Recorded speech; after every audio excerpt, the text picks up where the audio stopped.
Excellent. Hello and welcome everyone to your Monday night Plastic Crack podcast, season 4, episode 33. And we're joined today by Simon Miller from Big Red Bat and To the Strongest fame. And Simon, I just realized that you are also our, what's the right word, most frequent guest. Oh, in the terms that you've been on, this is the third time that this you've is been the on. third time. I thought I'd been on a couple. Yeah, but as I say, I had a look, and it's been 16 months since you were last on. 16? Yeah, that's terrifying. That is terrifying. I know. I think what's more terrifying is Simon made certain promises in the last stream that was 16 months ago. I think a few people are going to probably comment on. But no, Simon is with us tonight. We're going to be chatting to the strongest, Big Red Bat, what Simon's got coming up, but also what Simon's been working on. Because as we all know, Simon likes to put on a game, and he sent me some lovely photos to share. I have to put this up because this was the first comment that appeared, which was from Digger Down Under. Walks in, reserves a seat. This was about 30 seconds after I put the stream up about 4 days ago.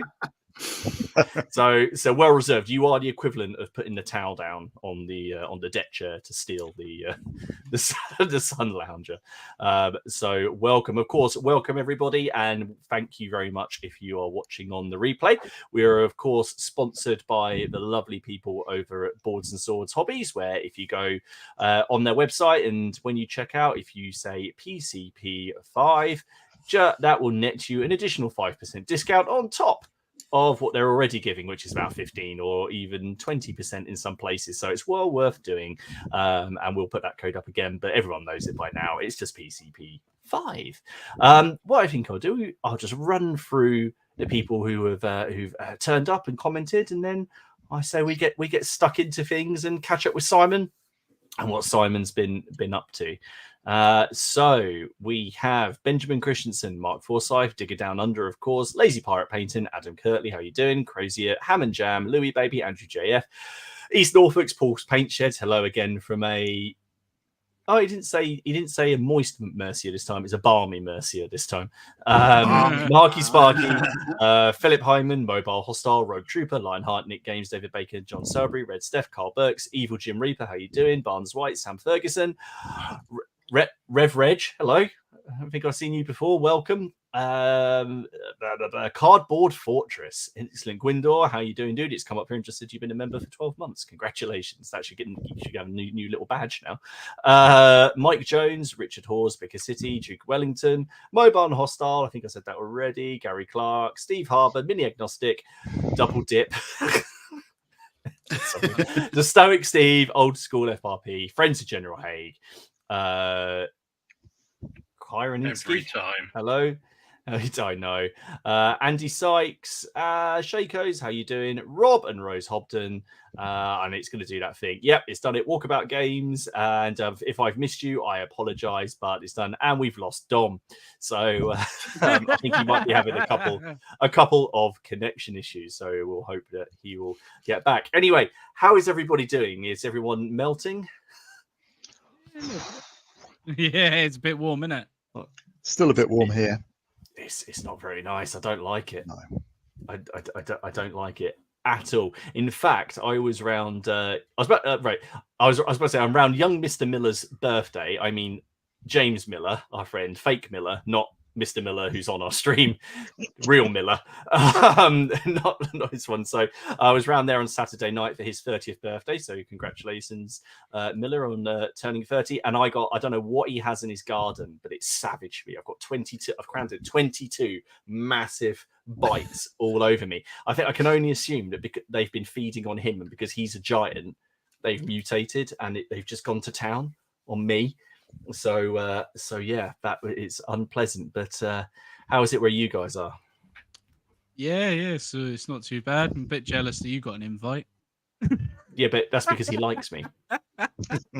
And I didn't eat his and he didn't eat his burger. He did eat his burger. There is that, yeah. Anyway, are you with us, Dom? Can you hear us? I can't tell if that's a freeze frame or if he's just really stoic. It's a freeze frame. He doesn't look... Print screen. Well, yeah, well, he does it enough to you. Well, we shall wait. Simon, how's everything been? It's been great. It's been great. I'm coming towards the end of a busy wargaming year. I think there's still a month or two of things to go.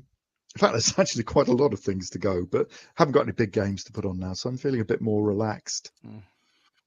There's no terrible deadlines. Well, apart from one or two. Are they, Which I'll come to in a bit. Are they self-imposed deadlines, or are they? I'm doing on Saturday. I'm going to the Hellion Tudor Warfare Conference, where I'm unbelievably speaking about a battle in that era, which I'm uniquely unqualified to do. I think as a non-historian. I think you may have sent me an image from Hellion. I did send you a picture. There we go. Yeah, there we are.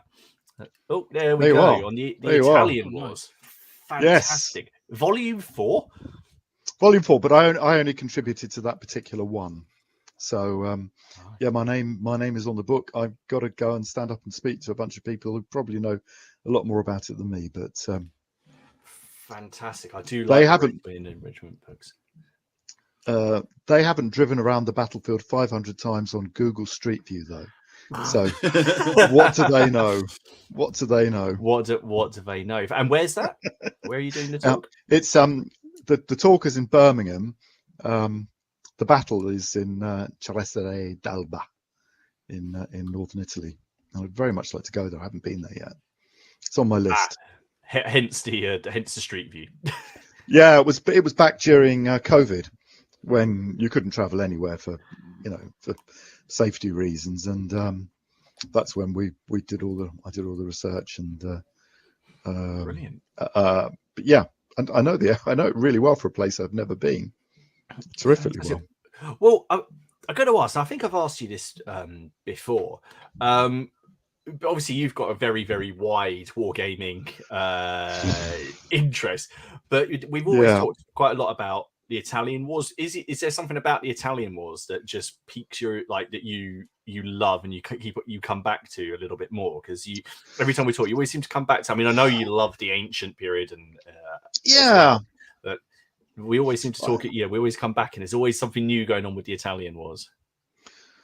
Yeah, well, I suppose I've been working my way through history from the ancient era through to medieval.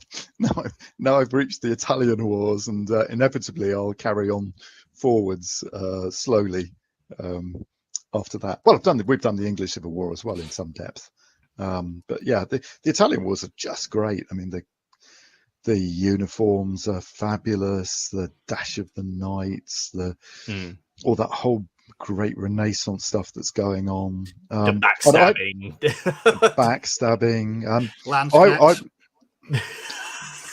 The Landsknechts, yeah, absolutely. But what really got me about the period was I was driving somewhere and I had the radio on, and this In Our Time or something like that came up on Radio 4 about this battle. This was about 6 or 7 years ago, and it just really piqued my interest, and especially when they started quoting this Blaise de Montluc, who's such a character. He wrote this sort of self-serving account of the wars, and he was trying to get a pension out of the French government, but I mean, he did. If a third of the things that he says he did are actually true, he deserved 2 pensions. He was right. Oh, okay. Was he blowing his own trumpet? Also, yeah, within this. He was, but it deserved to be blown. It very much did. He's a real character, and that's what got me interested in the battle, and hence how I ended up co-writing the book, or I wrote about a third of the book, the third that relates directly to the battle. What's the experience of? I mean, obviously, I guess a completely different set of challenges, and I know from writing reports that have ended up sort of going into journals and publication, the endless sort of edits and things. But how is it writing for that kind of a book compared to obviously writing the supplements and the rule books? How did you find the sort of the experience? It's a lot easier than writing a rule book, because writing a rule book's a bit like writing a computer program, where you've got loops and you've got to make sure you mention the concepts before you you introduce you've said what this is. You've got to have defined everything, and you've got to introduce things in a certain order, which is quite hard with To the Strongest, which leaps around a bit because everything happens simultaneously. It's not got phases like your typical set of rules. You jump forwards and backwards. You go from melee to movement to rallying to route tests to casualties to generals. It can all happen in any sort of order. So that was quite hard. But writing the book was, I suppose there was some similar problems in that the battle happened in two major parts, kind of independently of each other, and I don't think it's entirely certain where the two were in parallel. Yeah, there's like a slight rise between one half of the battlefield and the other half of the battlefield. So the left couldn't see what the right was doing, and the right couldn't see what the left was doing. It sounds like one of my really games. It's just It was like a 4-player game where the 2 players on each side weren't talking to each other. Okay, fantastic.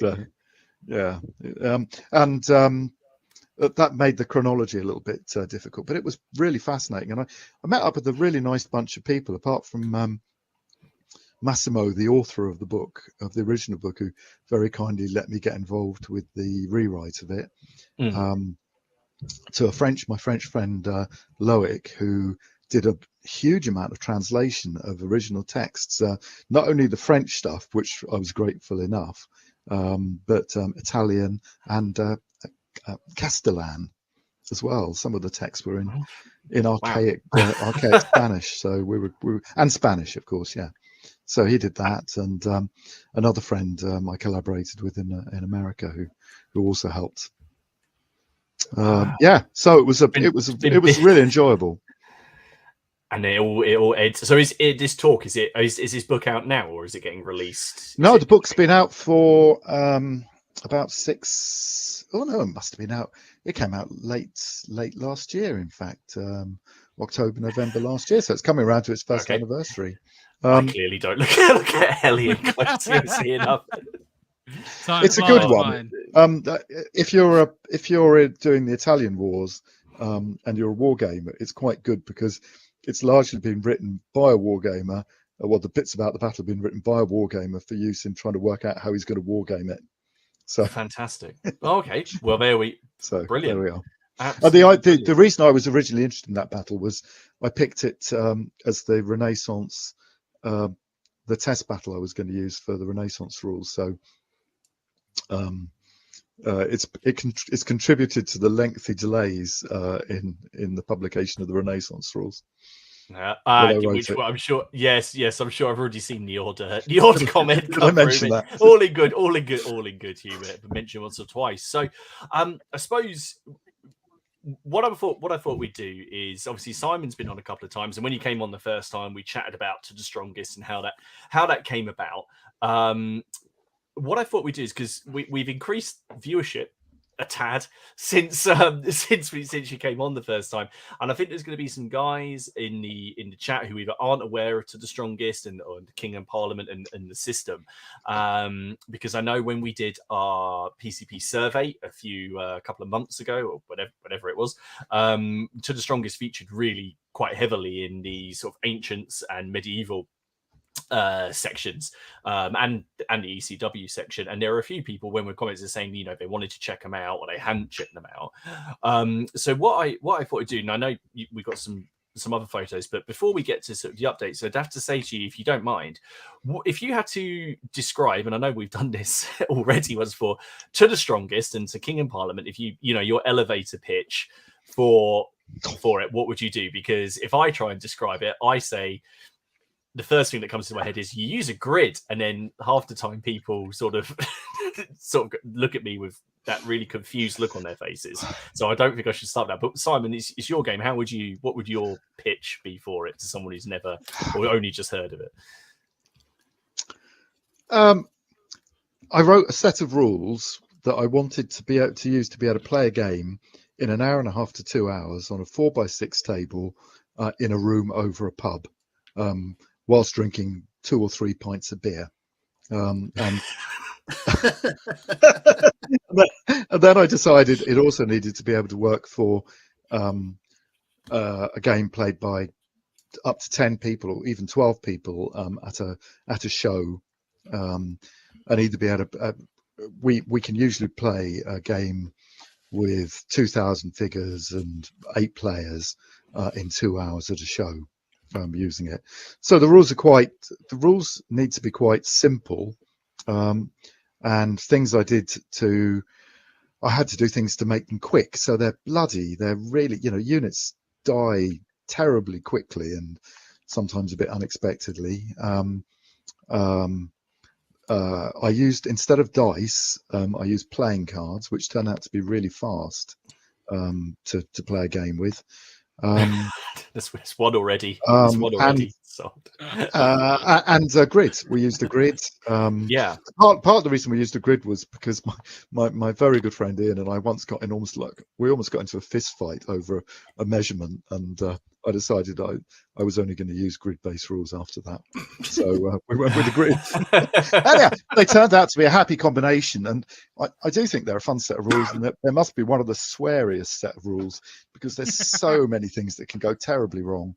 All the time things go horribly wrong, especially the dreaded aces.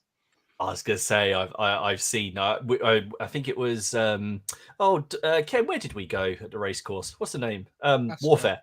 Ascot. There was quite a lot of people playing to the strongest as well. That was my daughter trying to hoe into the room. Yeah, it really does seem to just capture that, the big battle mechanics for mass combat, but again, a straightforward system that's got very straightforward and fast, as you say. They are fast, and they're just generally good fun, and I like to think that you get, I mean, I am a wargamer. I'm an old wargamer. I've wargamed for years with many rules. And I like to think they actually give a pretty reasonable look of an ancient battle.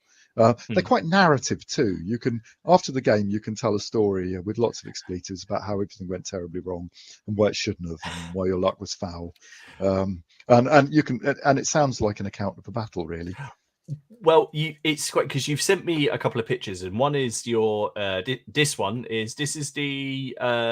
is Salute, isn't it? Yes, wow. The car is there for scale purposes. I mean, that's a small game. I'm sure we can get that in Dom's shed. Can I point something out? That table is bigger than my flat. Yeah, it was. That was quite a game, actually. One of the nice things was it was more or less at the end of an aisle. You could see people come around the corner, and their mouths would drop slightly when they saw the game. I mean, which was nice. How many people were playing this? I think we had 4 aside. So hanging from the edge of the table there's the combat tables, and I sort of set it up so that each side was divided into 4, possibly 5, but I think 4, and everyone had their own sort of set of the rules without having to have anything on the table, because I wanted it to look, I wanted people to see the table, really. And we played it just once. Normally we try and play a game twice at a show, but it was such a big one. I wanted to see it through to a conclusion, and we did. We did. I mean, it looks just fantastic. It really does. Yeah, it was really good fun. We had a lot of fun playing it, and even more fun chatting to the people that came round to have a look at it and talk about wargaming and ancient history and figures and whatever else. It was a really good day. Thoroughly enjoyed it. I couldn't make it to Salute this year, but I did see a couple of pictures of it. And this is the, which one was this? This is the one we took to Colours on Saturday. So this is second Mantinea.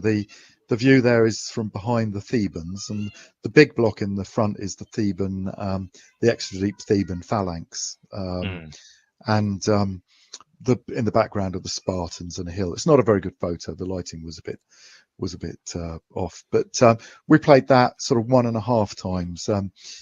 It was too hot in the afternoon to really even think, so we just moved. We just showed a couple of people how the rules worked in the afternoon. I think in the morning the Thebans won, which probably is as it should be. Except Epaminondas survived, which is quite surprising, really, with the number of saves he has to make. Oh, it's absolutely fantastic. And this, what size mat are you playing on there? Is that a 6x4 or is it? No, because it's such. no. It looks like you're standing on a step. You're standing on a chair or a step ladder when you've taken this, that was this picture. 3 meters long by 6 feet by about 2 deep. So it's about 10 feet, roughly 10 feet. So that's 28 mil. Yeah, 28 mil, of course. Yeah, of course. Of course. But part of the thing with colours is I didn't want to take a really big game because access is a bit tricky there, and I just thought I'd take something that would be fairly easy to set up, and it was great. I really enjoyed chatting with people. Again, lots of people coming around, and talking about history and battles and things. It looks absolutely fantastic. It really, really does. And because you now, obviously, because we'll talk about Big Red Bat, but you've got the hello. I said, that's a lovely picture, Robin. Sorry. Sorry, my daughter's meant to be going to bed, but I can hear. I think there might be about to be a fight between her and my wife. Obviously, you sell the mats as well, because the whole system of a grid, I think sometimes people think straight away you do sell mats where the grid is clearly visible, but you often have just a hidden grid, don't you? You just have the points on there as well. Yes, the corners. So there's been a technical issue with printing the mats that just have a grid at the corners for several years now. So I only do the mats with the solid lines. And indeed, for the last couple of years, I've only been able to do 6x4 sized mats.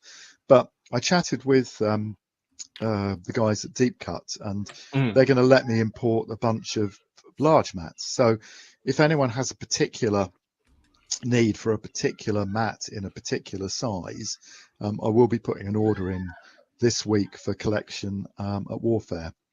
So just drop me a line and I'll sort you out with as big a mat as you like. And we like a big mat. We like a very big mat. We do. Ken, we'll be going to Warfare this year again, won't we? What month's that? November, isn't it? Yes, it is Saturday the 11th of November and Sunday the 12th of November. Yeah, definitely. If I'm allowed Absolutely. Brilliant. If you're allowed, yeah. If you haven't been lynched yet for undisclosed reasons, spilling the beans, as it were. Yeah, Laura knows now. I told her. Oh, she does. How did that go down? Yeah, I've been sleeping in the other room and had COVID for the last week, mine. It's not gone great.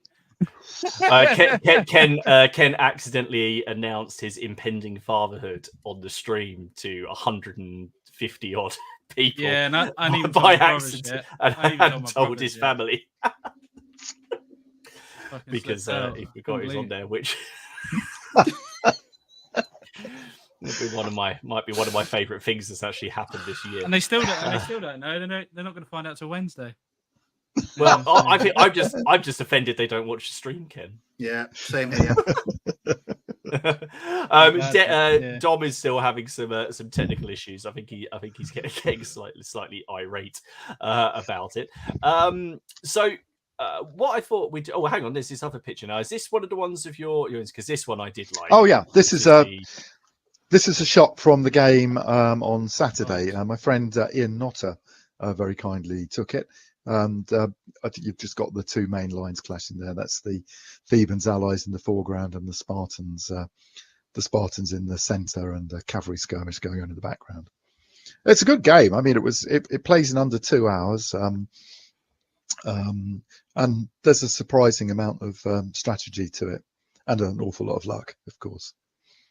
Yeah. Look, so I guess the inevitable question is: are there people who have mastered your game more than you?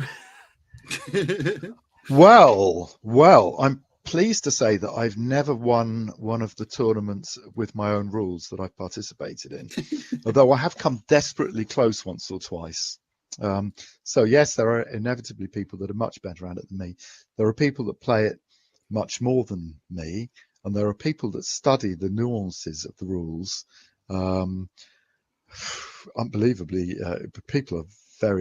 some people are very into the detail of the rules and have a better grasp of it than me. I know you've got some very, very active groups on Facebook. Yeah. For them as well. So it's. I mean, how long has To the Strongest been out now? Your original set of rules? I think it's about 6 years. But I was taking it round shows about a year before that. I'd always intended that I'd write it as a set of rules and publish it, but it only really it took me a year to write the first version. Then I threw that away, and then it took me about a year to write the second version, and maybe another 6 months to run it at shows, and then it's been about 6 years since then. I'm not the fastest rule writer. There are faster rule writers out there. I was waiting. I'm waiting for some. I've seen one comment. I was one person in particular. I'm waiting to see if a comment comes up regarding a certain period of history. We have had one. Actually, I'll put this. Put up that comment. The R words. Let's not raise the R words. When you were talking about the Italian wars, Steph did say if only there were a set of rules similar to the Strongest that covered the Italian wars. Okay, so what happened with Renaissance? Yeah, let's get this. And then poor old Simon can talk all the other things that are coming out. So I've just been really, really slow at writing it. So I wrote To the Strongest, then we wrote For King and Parliament. Then after For King and Parliament, I thought, right, I'm going to go back and I'm going to write the Renaissance, extend the period forward. But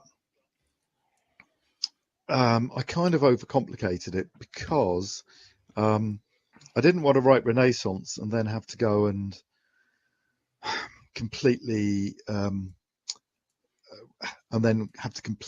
rewrite all the Ancients one for a later Ancients version. So I've tried to, as I'm going along writing Renaissance, I've been trying to think about all the changes that I'll make to a future version of the Ancient rules. And it all got a bit hideously complicated, to be honest. Then I had a bright idea that I wanted to change quite a lot of the mechanics. Then I had an even brighter idea, which was that was a really, really bad idea. It was partly bad. Well, for several reasons. Firstly, the original mechanics are actually pretty good on the whole. There are a few bits that need to be changed, but they're pretty good.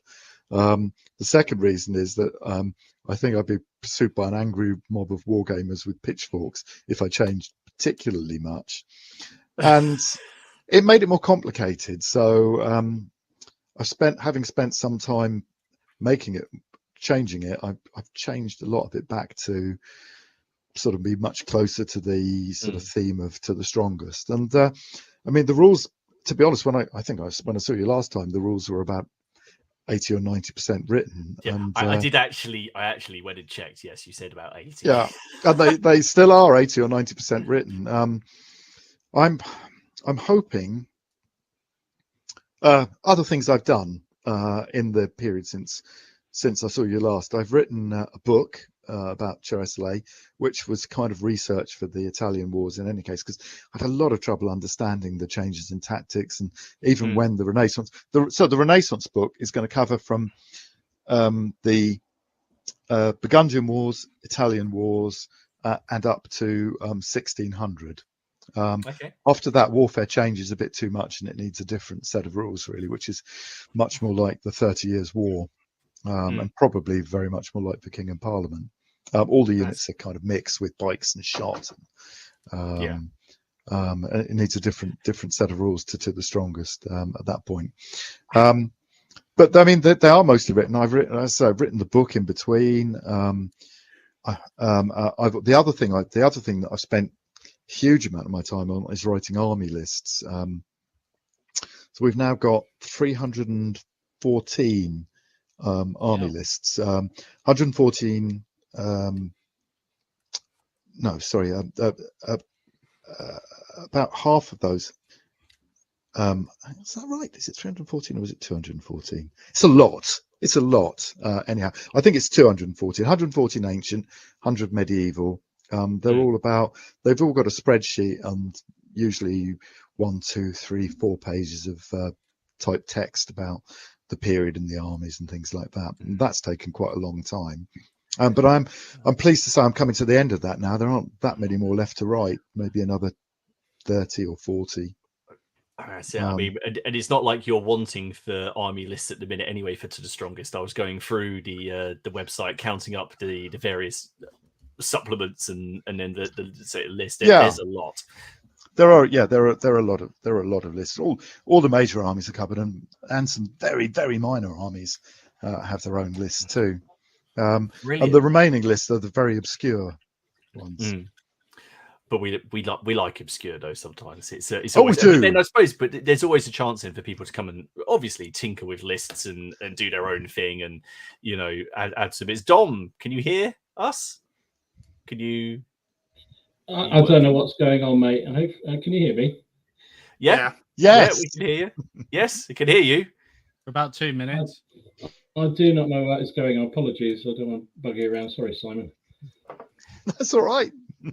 No worries at all. Well, what I think we'll do, while Dom has a connection, and we'll let Simon, because it is hot weather, so we'll let Simon rehydrate slightly from that, because we've got a lot to chat about. So we'll nip round everyone, including Simon, because he sent me some awesome pictures about what everybody has been up to, and so let's start with someone who I know has done a lot. Steve, what have you been doing, mate? Bugger all. Excellent. There's no way I'm going to sit under 2 lamps in the weather we had. I mean, it's actually really quite nice here tonight. It's quite cool. But I did no paint. I was even meant to start my Doomed campaign at the weekend. But all I wanted to do was sit in front of a fan and play video games. So that's literally all I did. That sounds fantastic. That sounds like a good time as well. Did one of your weird beers get involved? No, I was actually drinking a Trooper IPA over the weekend. It was lovely. Watched a couple of good films. But on the wargaming front, because CrackCon is only 5 weeks away, and I've still not painted my scenery. Yes, and if you've of course got to finish painting those Bushido models, so we can have that game. They'll be done. They'll be done. They will be done. So I put an order in with Amazon today for a few bits and pieces for painting up my Space Weirdos scenery. All the figures are pretty much painted. It's just the scenery that I've got to paint, and so it's only a 2 foot by 2 foot board. So it's multi-leveled, but I want it to look pretty swish. So yeah, that's what I'm up to at the moment. Excellent. But you did go and purchase a book, which everyone seems to have gone and purchased last week. I did. I don't know what happened. Well, I know what happened. I watched that documentary about the about the Plantagenets. He's taking it on. He's taking it away with him and all. Look, he's taking it to Ludlow. You're taking it to Ludlow. It's a Plantagenet stronghold. So I watched that a couple of years back, but it was good revisit. It's a good 3. If you've not seen it, it's on YouTube. I think it might be on. It might be History Hit have got it now. Yeah. But they've cut it into just one long 3.5 hour long, and it's essentially soap opera. Yeah, that's what it is. It's a soap opera with a lot more violence. But it's really good, and that just got. I don't know why, but I was like, this is awesome. So when you I saw Dom had bought that book, so I thought, do you know what? I'll be quite a good read. So I went to Amazon. It was half price in Amazon next day delivery. So I delivered on Friday, and I've been reading it since. And there's almost been a few accidents miniature wise. I've had some accidents, and I'm blaming Dom and Simon, funnily enough, for what's happened in the last week. But you can't control yourself, Martin. That's your fault. No, I was fine. I controlled myself, and then you picked a topic last week of all projects that what was it? Projects that we wish we hadn't started or that we've never started. So I picked one I hadn't started, and then I started it. So that was I just talked about it. But Steve, don't you think that, and Dom actually as well, that don't you think the actual Barons War game, that small scale skirmish, would be perfect for the guerrilla warfare of the Montefortian resistance after the people hiding around the fence, shooting arrows at the Plantagenets? No, it won't be. I think having watched the documentary and getting through the book, it'd be ideal. It really, really would be ideal, and it's not something I ever thought I'd find myself making a foray into, but it curses to jumping out of marshy turnip fields or anything like that. Would that be they set them all on fire? There won't be a turnip inside. But no, it's been really interesting. I've been doing actually lots of reading. That documentary is fabulous. What I liked about it didn't go too in depth about who was who. It was the main characters, how they interacted, how they generally stabbed each other in the back, and no one could be trusted. Or anywhere else. They stabbed a few people in other places as well. Yes, other places. Quite a few other places as well, actually. Yeah, Dom's video got demonetized because we were talking about that. Because of all your talk about what they did with each other. I just said what they did to Simon de Montfort, just to put this into some kind of context for Simon. Just so he's sorry, I was discussing what happened to Simon de Montfort after the Battle of Evesham, and I shared the manuscript picture of what they did to him after the Battle of Evesham, and Dom's video got hit with a I think that was fair. That was all right up to the point you then started to describe in some detail exactly what that picture depicted. That was probably where it went wrong. But there was one key thing on that picture. There was the cog. I think that was the cog. Yes, I do. Absolutely. Put it this way, it wasn't a shaving accident. He Bruce Lee completely accidentally cut his head off while shaving. Cut his head, yes. Exactly. Oh dear. So no, that's cool. So we could potentially see some things on the horizon from you then once you've got your other bits out there. Excellent. Yes. Well, Dom, while you've got signal, do you want to roll through what you've managed? Yeah, okay, I will do that. Let me find them. Here we go. So first up, I'm continuing on the epic journey. The epic journey that is epic. I can't see whether that's come up on the screen, has it? Yeah, it's there. Yeah, it's there. Cool. That's some more Swedish cavalry I did before I went away. I actually started to look at all the boxes of stuff I've already done for Epic. I've got quite a lot already. So I think I can actually have a battle when I get back, which I'm really looking forward to. Excellent. So I did that. And then I thought I'd better do another infantry unit, so I did Swedish Black Regiment, which is these guys, if they're showing. Yeah, they've come up and gone away. Do you want me to? Okay. To put them up. Yeah. Thank you. And then I can. Hang on a second. Swedish Black Regiment, I believe that's. Yeah. There we go. The Pike and shot fellas. So yeah, that was good fun to do, and I kind of thought when I was doing, because the Swedes helpfully do them in their color order. So I thought, well, I could just undercoat them black and then just pick out the bits I need, and that made it a heck of a lot quicker. So I can see whistling through the green, the yellow, the purple, the rainbow coloured regiments are going to be really easy doing that approach. So that's all cool. Brilliant. And then you did a couple of buildings. You did. And these are 15 mil or 28? The 15. They are 15 mil. They're military, whatever that company is. They are resin little models, 15 mil for English Civil War. And I think they're about right. I just did them just before I went away, and they're really, really pleased with them. Dom, you're going to hate me for saying this, mate, but they if they were 28 mil, they would be absolutely perfect for Turnip 28. Not listening. I did also start my newest project, which is more of a physical project. So I picked up this book some time ago, which is Castles of the Marches.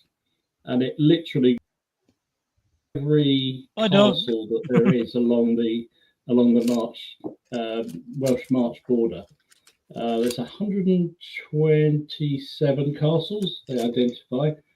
I thought I'm going to go visit every single one while I'm up here in Ludlow over the years. Lucky Elaine. Lucky Yeah. Elaine. You know what? I got really excited. I thought, blimey. We went to see our first one today, so it was really good. Darling, let's go for this lovely hike along the She loves it. She really does. So we went to see Fantastic. Castle Chirk. Have you ever heard of that one? Where? Church Castle. Church. Yeah, I've heard of Church. Yeah. Yeah, up near Wrexham sort of way. No, can't say that I have.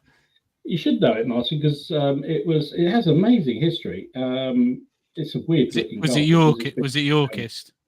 It was actually Richard III's castle for a long period of time, and then as a trophy for his considerable help in Bosworth, it went to Stanley. Oh, did it? Which is kind of apt. So there you go. So I'm going to go to every single one with my darling wife because she loves going to a castle. She genuinely loves going to castles, so it's actually not a problem. So although some of these castles don't really exist, they're literally just a pile of bricks. But some of them are pretty good. So, but you're going to go. That's what counts. That's what counts. So blinking little. You'll take All photographs and do a little project on each. Brilliant, Ken. You've been ill, so have you done anything? I've had COVID. It's been great. Yeah, I've it's not finished, but I've been. Yeah, I know. Second time I've had it now. So I've obviously been 3D printing. Take a drink. But I've been doing I've been doing British. So King's German Legion I'm painting at the moment. For Napoleonic. Oh yes, you sent the question. Yeah, I remember now. So I'm doing that at the minute. They're not finished yet, but they're nearly done. They're about 80% done for this battalion. And yes, happy days. They're actually not that bad to paint. I thought they were going to be harder, but they're actually all right. Yeah, good on you. Good on you. Yeah. Now, Simon, you've sent me a lot of photos of what you've been up to. Yes. Should we roll through these? Because there is some fantastic stuff in here, and I want to make sure that we will see them. So, if I bring them up, should we have a chat? Yeah. So, right. Yeah. So here I can see. Well, obviously, I can see some of your awesome bases, which someone's also reminded me that I should. When I introduced you, obviously, I introduced you as the writer to the strongest and for King of Parliament, and I should have said purveyor of the best wavy bases around. The wobbly edged base. Yeah. Yes. Yeah. So this is a project I was working on a while back. They're the rear rank for my 5th Regiment of Dutch cavalry for. Well, to say Dutch, I mean Dutch formation cavalry, deep English Civil War cavalry, parliamentarian cavalry from sort of 42 or 43. I just got them out again a couple of days ago because I've decided I need to finish that regiment off and do a couple more. I bought some more figures at Colours on the Bring and Buy, and it's given me a little kickstart to get back on the cavalry. Okay. Oh. And that's typically what I do. Sorry. Oh yeah, sorry. No, it's fine. I pressed the wrong button. Typically, what I'm doing is buying figures and Bring and Buys and eBay and getting them off friends, and other friends are painting some for me, and then I try and bring the whole thing together into a cohesive whole. They should look good when they're done. And then the next one. Move on to the Romans. The Romans. There we are. Romans. Nice. Some imperial Romans. Very so. Cool. When I was doing, I did a Cremona game about 5 years ago, 6 years ago, and I got a lot of figures painted up for that. But I want to complete a 2nd and 3rd Legion of 10 cohorts. These are the 4th cohorts for each of those legions. I've had them in the painting queue for a very long time. I thought I'd get them out, get them finished. Most of the figures were painted by my friend Sean McTague, But the additional ones at the front, I decided I needed some more in red tunics and some in bronze helmets just to mix it up a little bit. So I painted some myself. You've just Jenga blocks, absolutely. So this is my system here. You've got the Jenga blocks. The Jenga blocks have got the magnetic sheet, what I sell, underneath, and they're on a tray. Because once I had a bit of a shower of Wargames figures as I was lifting a tray of figures up above my head, and ever since then, it was tragic. The whole army of Viet Minh tumbled around my ears, hit the floor from a height of 8 feet, and snapped off at the ankles, every man of them. Platoon 20 figures with a. I just squashed 10 of my figures tonight with a stray light, which I was sad about. I don't know what I would do. I think I'd probably put me off going. I wouldn't be able to go back to the scene of the accident. I'd have to walk away for quite a while. But they're very nice. The Romans, they're slow to paint, but they're quite fun. They look good at the end of the day with the shields. And this lot are happily. I'm only about 1 or 2 sessions away from finishing them all now. I just need to ink them and get them based. Where's Ken? Where's Ken gone? Where's Ken gone?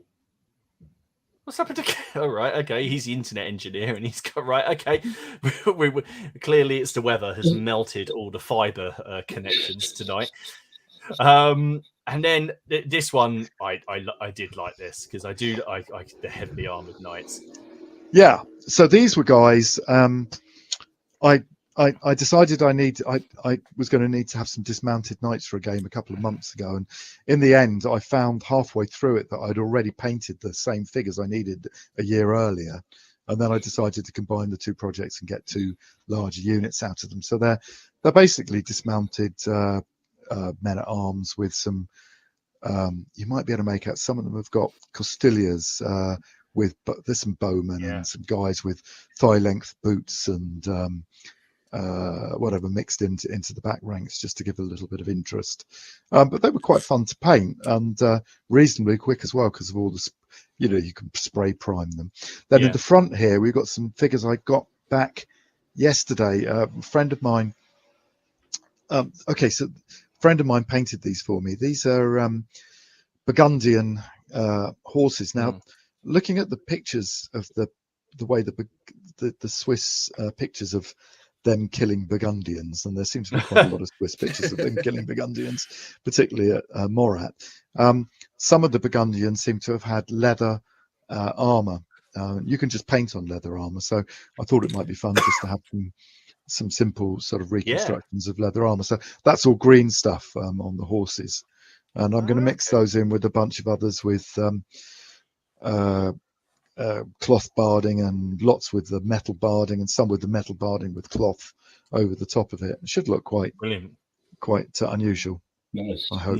Nice and varied across the unit. That's all. It just makes it just visually interesting. Yeah.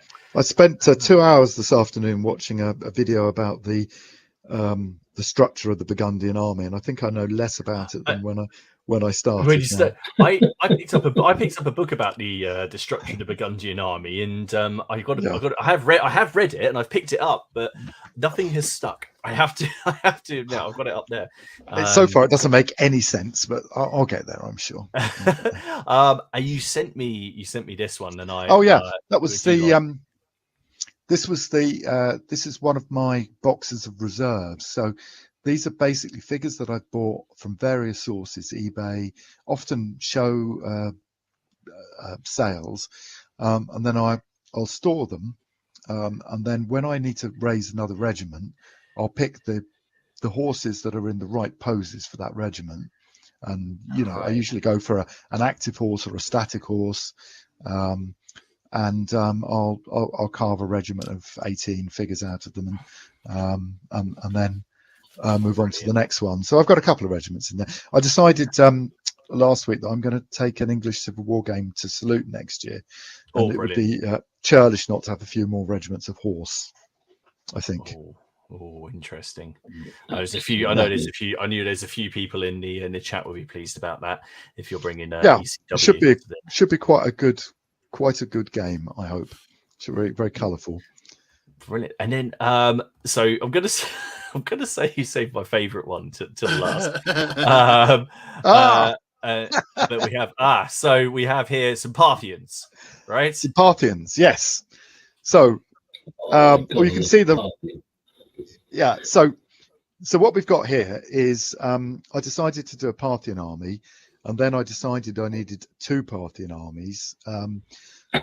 Because I've since we've chatted before, I've got into playing at I think they're called the London Wargamers Guild club in Seven Dials near Covent Garden in central London, and I've been going in there, and my son's been coming in as well, which has been nice. But to go in on the tube, I need a totally plastic army because I can't carry all my other armies are metal because they're a few years old, and I just can't shift them on the tube. So I decided to set up a few plastic armies, and this is going to be this is the heavy end of my Parthian army, and they're all a mixture of gripping beast plastic cataphracts and Aventine, some Aventine riders, Aventine command figures, and they're all basically assembled, they're all primed, and I'm just waiting for a slot with my painter chum, who I think has been a bit overwhelmed by lots of work and lots of heat. So I'm hoping now, as we move into cooler weather from tomorrow, I'll drop him an email after the show tonight and say, "Are you ready for these guys?" Are you ready? Now, or is it? Sorry? I said, have you got a particular battle in mind with those, or is it just shits and giggles almost? Well, you always want to do Carai, really, don't you? And I have got I've got quite a few Romans, and also Magnesia is a battle that I would love to do someday, and you can certainly throw a few cataphracts at that one, although I don't currently have any Romans for it. But mainly I'm keen to try them out. They're quite useful. There's different. I think the Parthian army is one of these armies that changed a bit over time. I think towards the end of the Parthian army, I think it looked quite like what people think of as a Sassanid army. So I should be able to have a bit of fun with it. I'll do some sort of Dale Army Hillman infantry and lots of horse archers. Obviously, I've got the horse archers mostly done, and I should be able to have a couple of portable armies I can take to, the sort of thing. If I go, I went to BritCon recently. That was a real blast. BritCon in Nottingham, war game show. We had a To the Strongest tournament there. We had a lot of fun. Played 6 games over the 2 days. Had a curry, quite a few beers, and generally a lot of fun. So another portable army I can take to things like that is just really useful. Excellent. Now I'm going to share this picture. The last one here, because I know we talked about it already, and I sent a picture of it to Dom, and I know now in the stream there's a running conversation about pike blocks and how 16 men does not a pike block make. And it does. It does. It's 16. Don't listen to Yorkshire Ken. 16 is it's a nice wholesome round number. Go back to your cabbages, Steve. Shut up.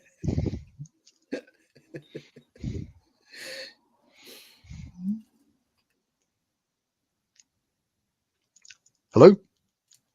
Oh, we've frozen. We've frozen. Oh, no. Now Martin. Oh no! Oh my goodness! Oh no! God! The lunatics have overtaken the asylum. It's been carnage tonight. Fantastic. Oh! Great. Wrong picture. Those are there you go. I put up the picture. I think. Was it? Oh no, I can't see it on my screen, so it's really difficult. I'll do it. Give me there we go. This is the one. That's the one. Yes. This is the one. So this is the one. So this is a picture from very early April this year. These are the new pike blocks for Salute, and I decided I was going to do lowered pikes, which I never really thought I was going to do, but at the end of the day I had the figures and it seemed churlish not to, so I did 10 blocks of 72, so they're so it was quite quite an endeavour to do them. And now looking at them again, it does actually feel. There were points when I really didn't think they were going to be completed for Salute, and with the help of several friends, not least Sean that I mentioned earlier, who painted a lot of the new figures. I then go on and highlight them and assemble them with the pikes, and then I assembled the blocks. My friend Ian helped me with the grouting and then the painting of the bases, and then he did the flocking.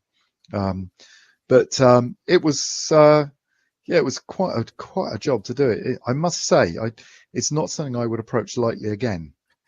I've made it back. I'm not entirely sure what's going on. I have made it back, but yes, I'm in awe at that. Yeah, no, it worked out really well. Small note, I had to buy these metal cooking trays to assemble the units on, to make sure that everything lined up, and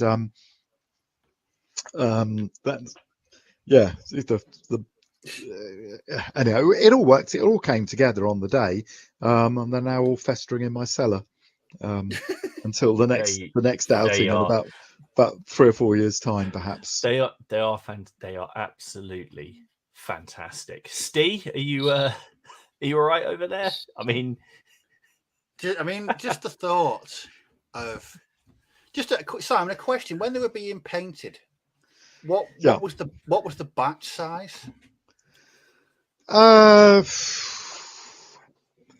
He did really big batches.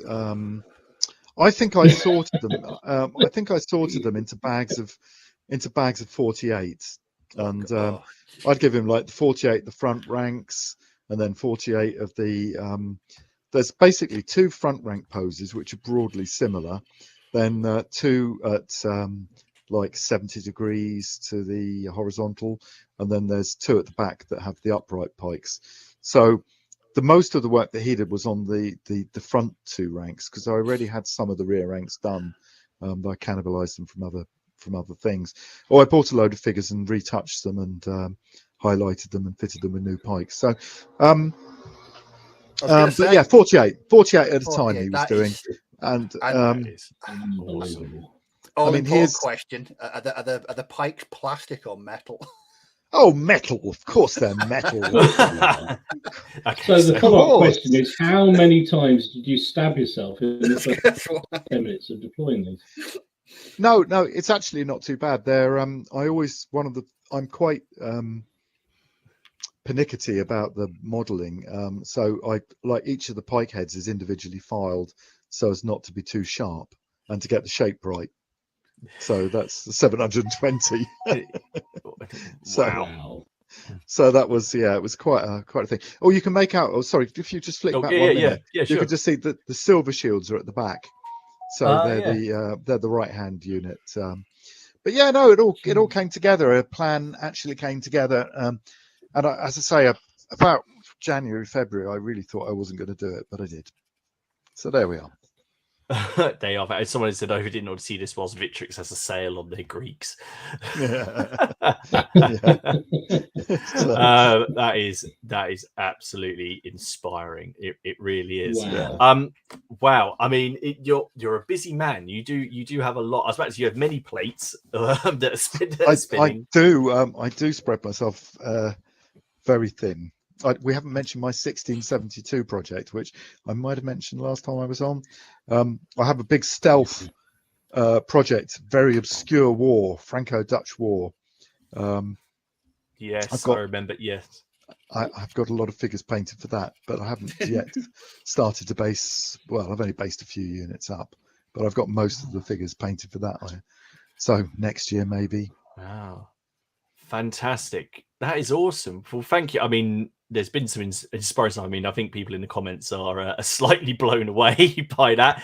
But especially about, I know it's 167 people watching, so thank you everybody for tuning in. Hello everyone. Hope you're enjoying it. Remember to check out. Also, remember below you can find a link to the Facebook group, and you can also find links to all the channels, and also a link to Simon's shop at Big Red Bat, where you can find all the stuff about To The Strongest that we're going to talk about. And if you search on Facebook To The Strongest on Facebook, you'll find quite a few Facebook groups chatting all about it, and you can really Miller's last comments just thrown me completely, but we'll yeah. I've only finished one thing this week. So the first thing that happened was I got my arse absolutely kicked in the game of 0-200 hours with my friend Kev, and I just took a picture of the key moment, which is when my SAS captain had to go 5 turns in hand-to-hand combat with the briefcase-wielding Gestapo officer, who has a hand-to-hand combat value of 1. 5 3 turns, but 2 turns, so 6 rounds of combat in total before I eventually killed him. The Gestapo officer, I thought, because the first time he's been used, I was like, oh, he's crap. Look at his stats. He's going to be over. He spotted half of my SAS by the end of turn 1. Half. The mission was to get into the compound and get the intelligence and get out. I made it to the hedge, and then I was lit up like a Christmas tree. And it was not the raid of the war. It was kind of the duck shoot of the war. Was but it was good fun. But yeah, I have a newfound I was about to say respect. That guy is ridiculous. His rule. I mean, it's not even that he's got really good rules. It's just essentially if he takes a recon action to look for you, he's got a better than he's got a 1 in. No, he's got a better than 50% chance of succeeding because of his abilities. So he's going to spot you. So if there's a model within 15 inches of him that's hidden, essentially he's going to find you, and there's nothing you can do about it. So yeah, he's very good. However, I did finish because I was command based down for my for the Crusade project. When me and Robin started our first Crusade campaign, and I suddenly realized I've only got 2 Seljuk commanders. So I rattled up this. So this is my nice one. He was a lot of fun. It's really nice to work on. Thank you. I tried to slap as many different colors on there as I could. So I actually quite like the idea because he's meant to be a standard bearer, but I thought I'll just give him a lance and a pennant, and he can actually be the commander with a bodyguard. So I just turn him there. They are great. Sort of turning, but these are of course Reconquer designs miniatures, yes, mighty pleased I was with them too. However, the contact points for that mini are only obviously for 2 hooves, so he's kind of a bit precarious on there. And you can't see the bottom, but that is one of your command bases, Simon, that he's excellent circular ones that he is sitting on. That's what we like to see. That's it. He's lovely figure. Really good. It's just got a lot of character. I mean, he's meant to be Andalusian, but I looking at the armor and things, there's not a great deal of difference at that point. So I thought, sod it. He can have him. So that was a great deal of fun to do. So he'll be making his premiere appearance in our next game. Hopefully, it won't be his last appearance.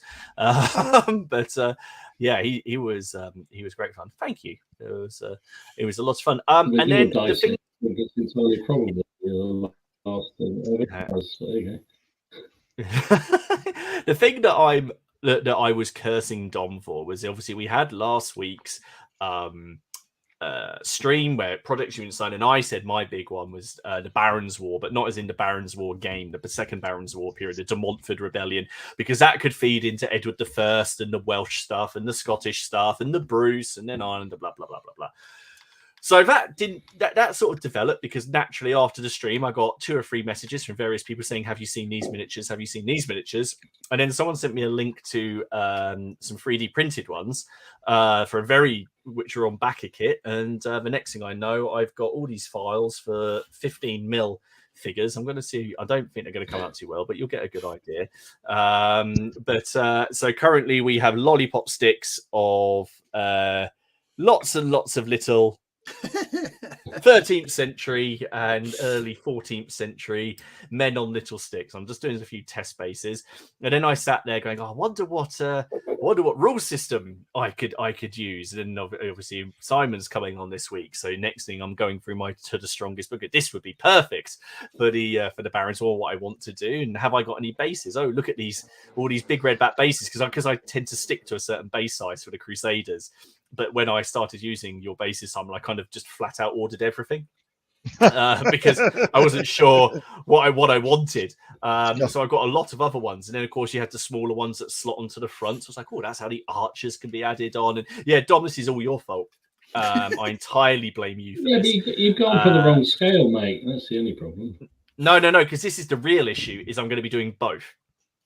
So that's all right, I'm going to be doing 15mm for a mass battle thing, but I want to do 28mm because I'll be doing Barons War, and then I should be able to build up enough stuff to actually play you as well. And anyway, you've got enough stuff for 2. Yes, they're the 3D breed. Yes, they're the 3D breed one. So they're the 3D breed minis, which are a bit of a laugh. They're kind of like heroic 15mm. They've got that a little sort of cartoonish look to them, which I quite enjoy.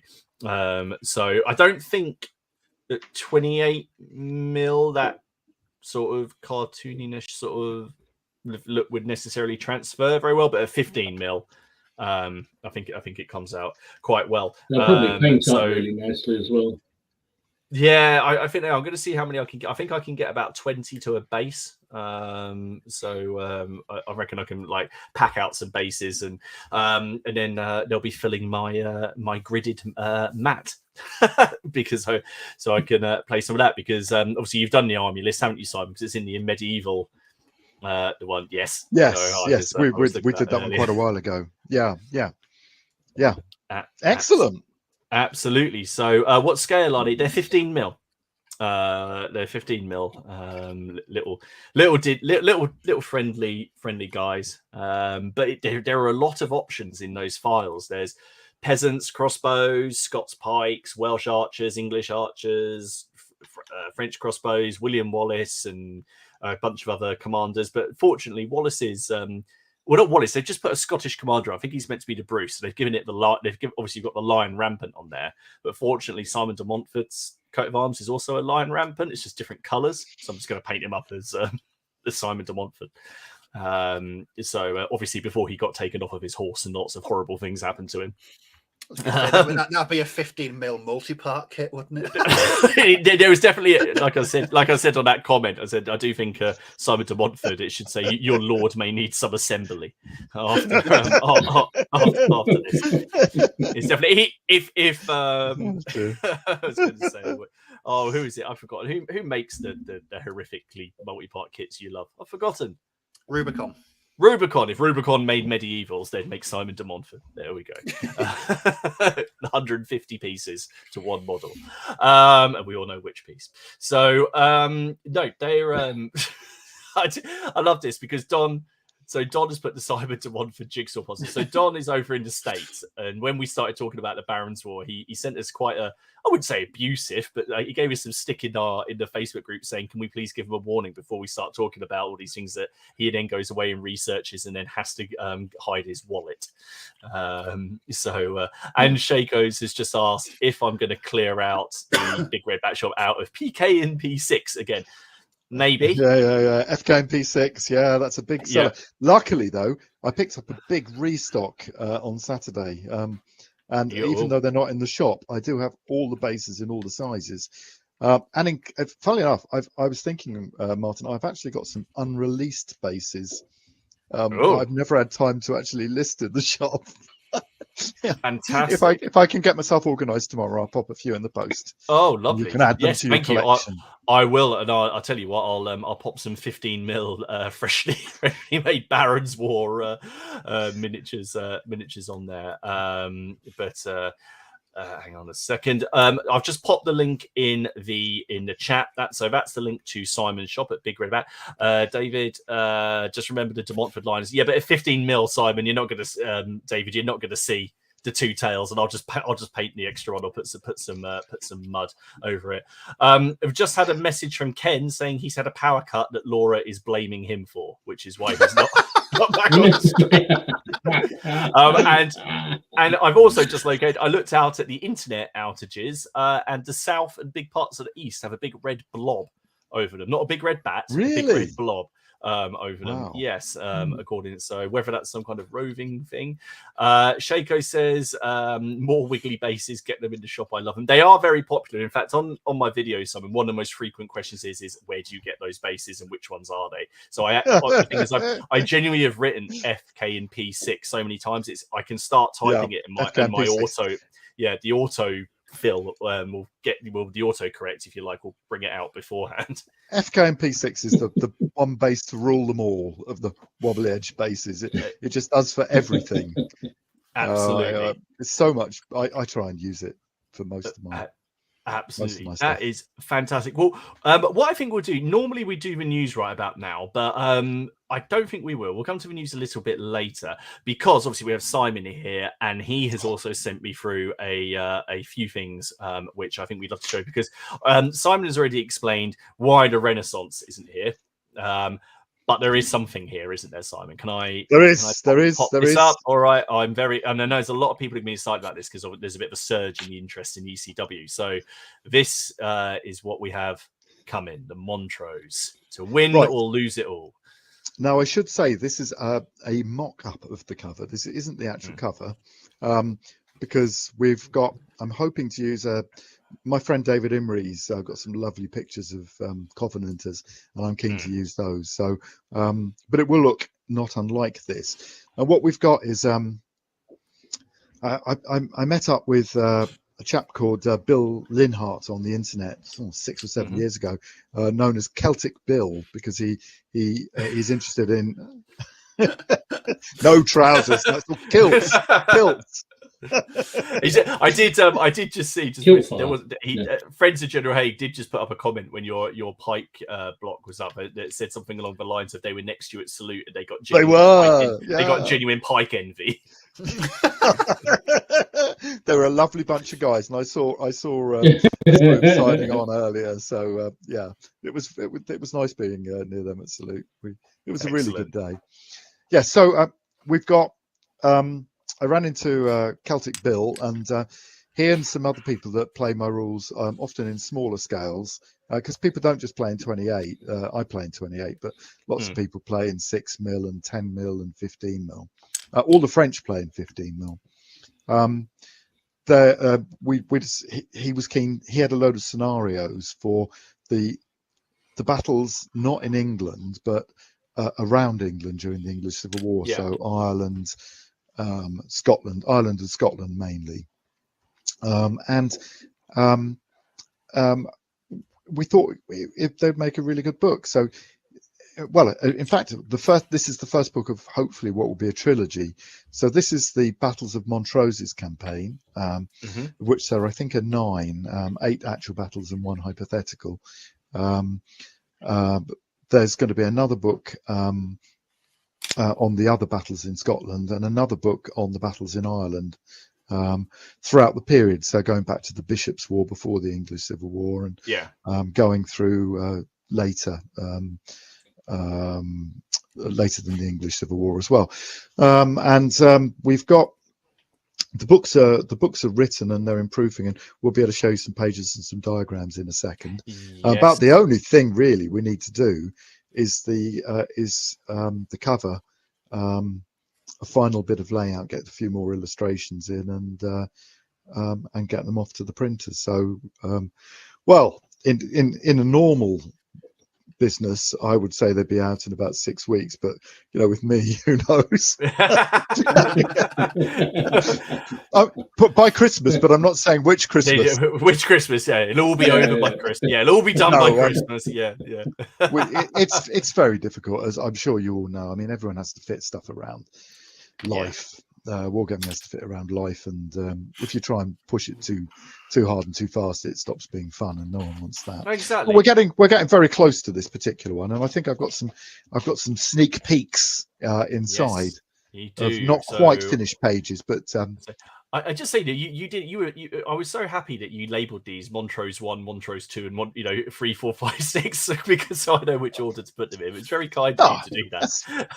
So here we are. So here's Here's some of the background. Yeah, there's a brief introduction and something which shows where the battles chronology, the order of the battles and where they took place for those that are interested. Moving swiftly on. Oh, hang on. Here we go. There we are. Now this is good. So this is one of the battles. So they've all got a background, a briefing for each player, orders of battles for all the troops, and a rather snazzy deployment plan. And we've very, very kindly been allowed to use the lovely images from the Project Aldern blog, which some of you may have come across. I don't know if you haven't come across it.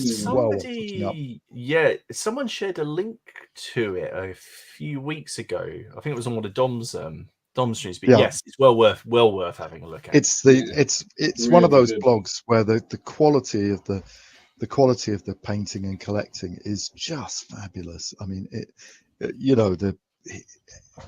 I've rarely seen such a perfect blog as that. And anyway, it's going to let us use some of the pictures to illustrate it. Particularly Aldern, but obviously the characters and some of the flags. And so this is a typical page. It's lovely. The layout's really nice. Oh, that's McCullough, who was the giant. The giant warrior. Yes, 7 or 8 feet tall, according to legends. I see. Is he holding a halberd? Is he got like a big pot? Like, is this some big chopper? Don't quote me on this, but that might be a Lochaber axe. You see, this is how bad I am. I don't know. I'd hazard a guess that that's a Lochaber axe. We'll just go with probably going to be pursued by some angry Scots any minute now, but I think that might be what it is. There we go. I'm going to share this up because Miller's Miniatures has just put in obviously fake Miller because we have Simon Miller here, so this is not the real Miller. I don't know. Someone talking about his ECW rules and showing off his figures whilst watching a PSP and making new kits. So it is Miller's birthday today. So happy birthday! Hey, happy birthday! I'm suffering from coming to your birthday party because of all the insect bites that I have. But when I left him at the party, his party, he was sitting there in an ECW helmet, drinking JD pretty much straight in his garden as the lights were slowly running out of battery, doing a quiz, which I think his grandfather had bought him, called Military Genius, where it's just lots of military questions and really obscure. It's going to be brilliant when he brings it to Derby. When I left him, he was sitting on a deck chair in his ECW helmet, drinking spirits in his garden. So happy birthday, mate! Excellent. I can see that could be a man that could very much take to warfare north of the border. I think he looks like with the deck chair and the whiskey. Very appropriate. Absolutely. And then so you shared this, and this is one of the deployment maps. Yeah, no, we spent a lot of time on these. Got them done by a fine chap called George Anderson, who did a superb job. Of course, I could have turned that round through 90 degrees for you, made things altogether more easier. But you get the gist of it. Yeah. And they're all. This is one of the simpler maps, so they show elevation and rivers and streams and. Hello, Ken. How are you? While we have Ken, sorry, I know this is very unprofessional of me. I just need to. So, Ken, are you? We don't often get this. Ken, are you happy now? There's a pipe block. Finally on the PCP. There's a pipe block of some substance. Are you satisfied? I hope so. Sorry, Simon. I just had to. There's often an odd comment about that we don't show off proper pipe blocks. And I finally got a chance to do it when he's watching. So I've still got a lot of unpainted Pike figures. It's only going to get larger. That phalanx. It really is. Absolutely brilliant. Sorry. Yes. Yes. So I'm looking at that. No, it's so we've got some really lovely maps in there. I didn't put in the image of the orders of battle, but they're very thorough, and they've all been thoroughly play tested, the scenario, so it should be a cracking battle. I never thought about this really. I mean, apart from obviously the decision making process, because you're playing on a gridded board, do you find that deployment's a lot quicker in these games? Because in some games, when you're lining up, when you're measuring, or apart from obviously deciding where units are going to go from a tactical point of view, actually sort of getting things in and moving them around as you're just sort of placing them in a grid square. Do they move? Does that move a bit quicker and stuff? It does. Everything moves pretty quickly, really. It's not really relevant for this, but on one of my better days, I came up with this fantastic terrain deployment system, where the two players, there's like a pre-game where you plonk down terrain pieces, and it's quite cerebral sometimes, but even that's completed in about 5 minutes or 7 minutes, something like that. You could just rattle down. The units go down pretty quickly. I mean, some people are a bit more deliberate and think about it a lot. I tend to think about it a bit before a tournament, and then I just wax. Usually I just whack stuff down, and by about the third or fourth game, I'm in a tournament, I'm just plump, putting stuff down. I should probably think. I find myself thinking about it after the battle and going, no, I probably really shouldn't have put the put that unit behind some trees where it can't actually do anything. So that's it. And you've sent this over as well. Now this is when I say we've completed one book, we've completed the first of the 3 scenario books. There's another book which has the rules basically in it. There are extra rules. It's for King of Parliament rules, but obviously when we wrote for King of Parliament, we didn't cater for some of the more obscure troop types on the Celtic fringe, like some of the Irish, the big Irish pike blocks and Irish sort of lancers and all sorts of obscure things. Some extra rules for Highlanders to make them a little bit more exciting if they needed that. And that's all in this extra book, so that people will only need to buy it once for the 3 scenario books, and hopefully we'll be able to make this one pretty cheap. Although I think with a bit of luck, this is the one we'll be able to stick a lot of extra images in it from the Project Aldern blog, because they really need to be seen. They are so good. Again, but that cover isn't the actual cover. It's still bloody nice. It's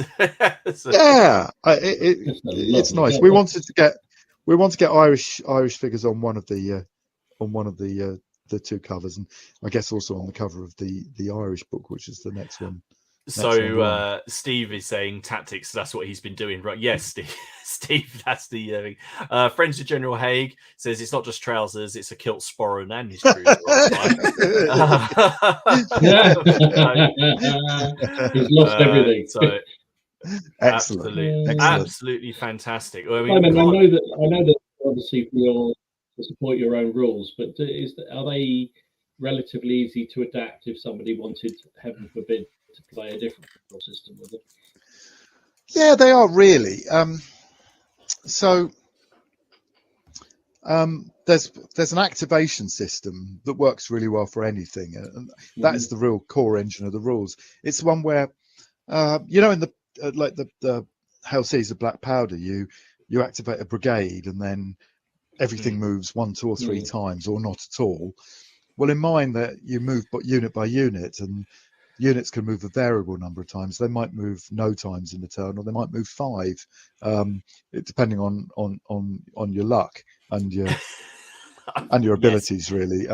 If you mostly on your luck, you up, Martin, straight away.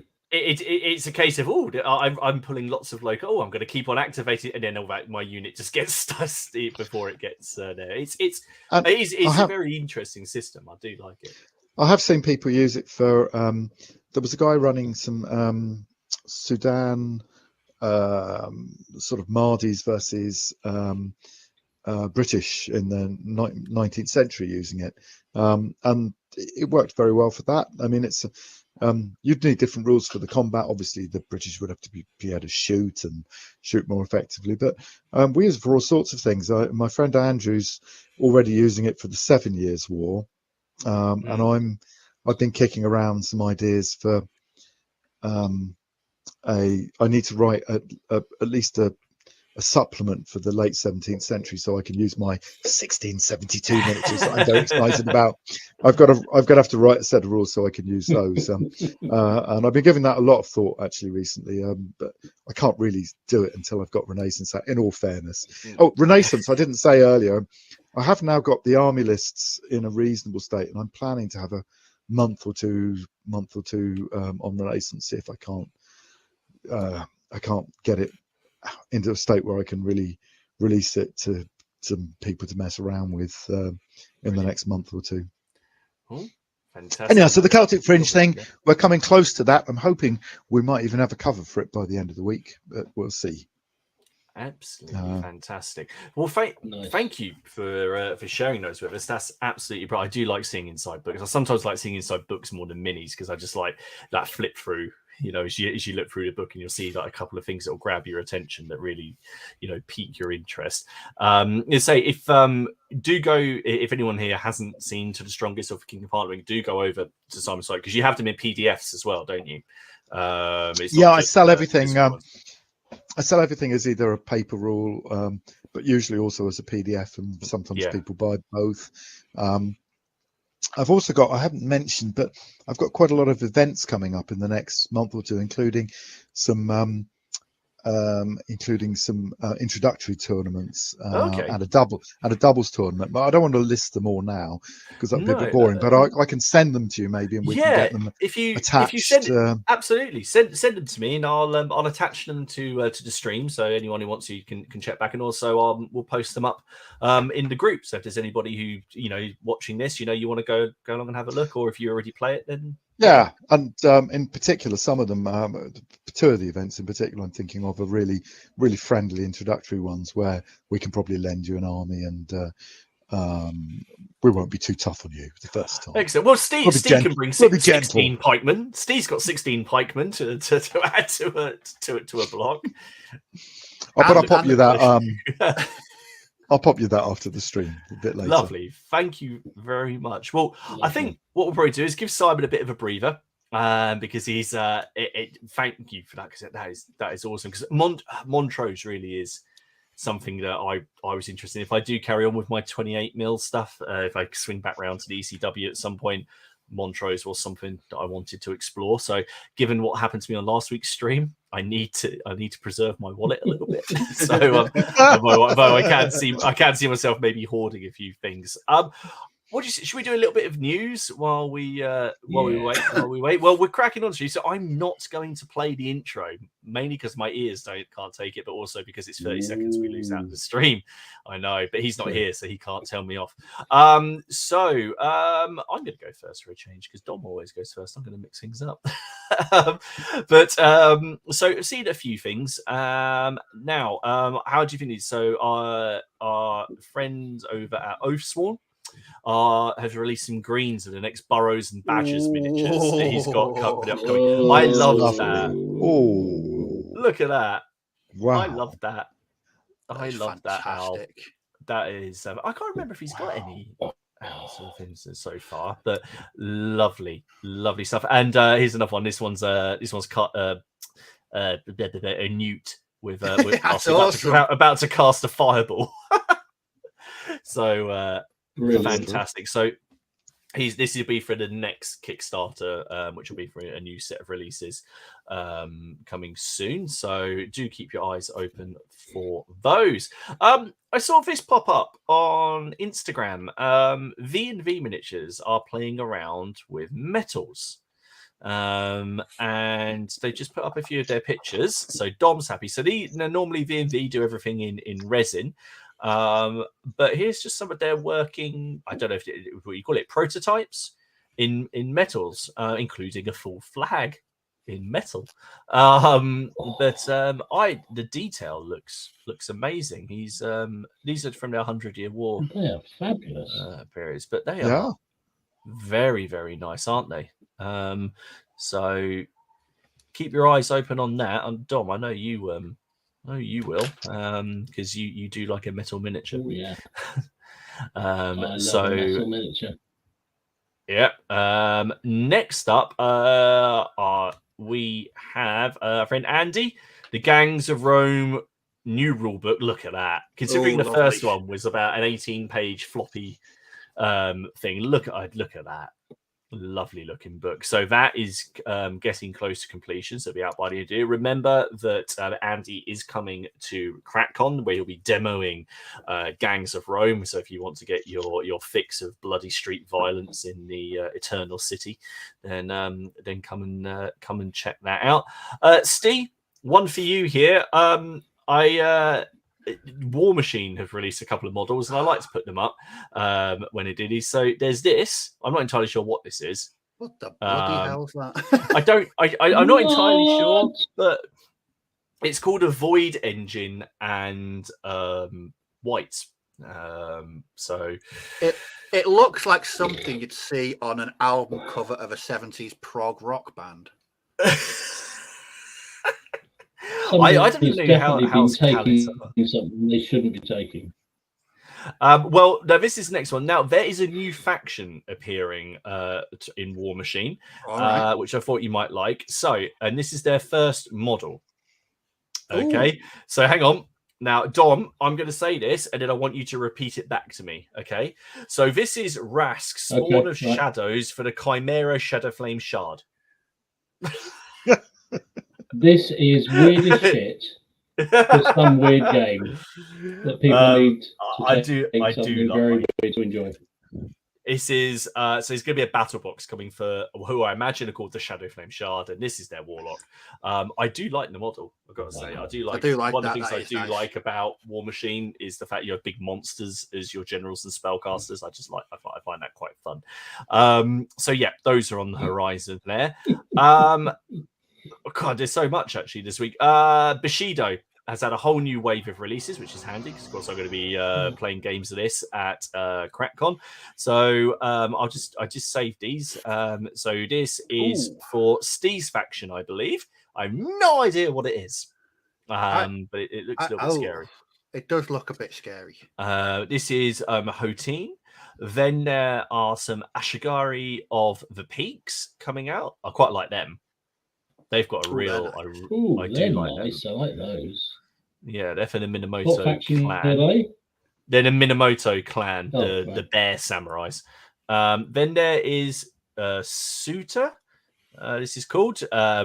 This now. I was gonna make some comment about when we go out in Derby, but I'm not gonna do it. No. But Jim, Evil Jim, who's bringing these are for the Savage Wave, and he's bringing them. This one's called Sakaguchi, which is for the Ito clan. So your sort of typical, well, I say your typical Medusa because you see so many of those, half samurai, half snake with a bow. And this is Tatsuo. Now this one is busy.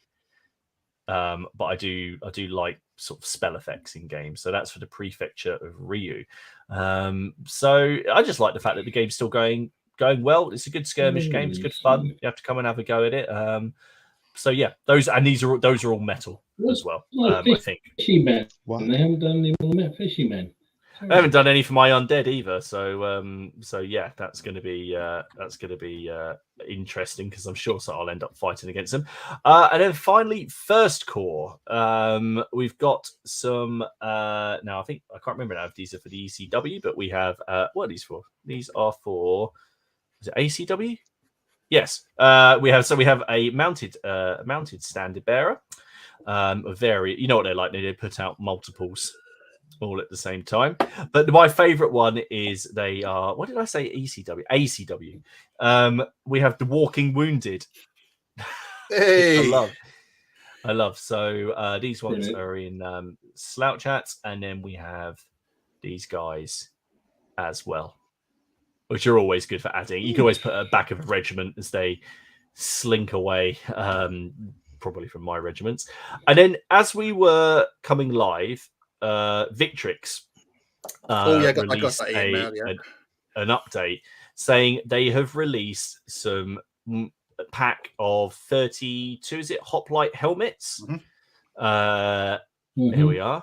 16 different helmet options, including Corinthian and all the other types of things you get. And these are then compatible with, I believe, all of their Greek range. Don't quote me on that. You have to check, but there is a list on there that they are. So if you want to start essentially head swapping, you can. But here is a nice picture they just sent of them all painted up. So if you are taken with that Pike block you saw earlier, they're also doing 20% off on all their Greek boxes at the moment. So, Martin, you know when that email That's a came really through, nice idea. Yeah. When that email came through and I saw those heads, you know what the first thing I thought was? Is it going to involve tufts? Down. What was how it? how would they go with Napoleonic bodies?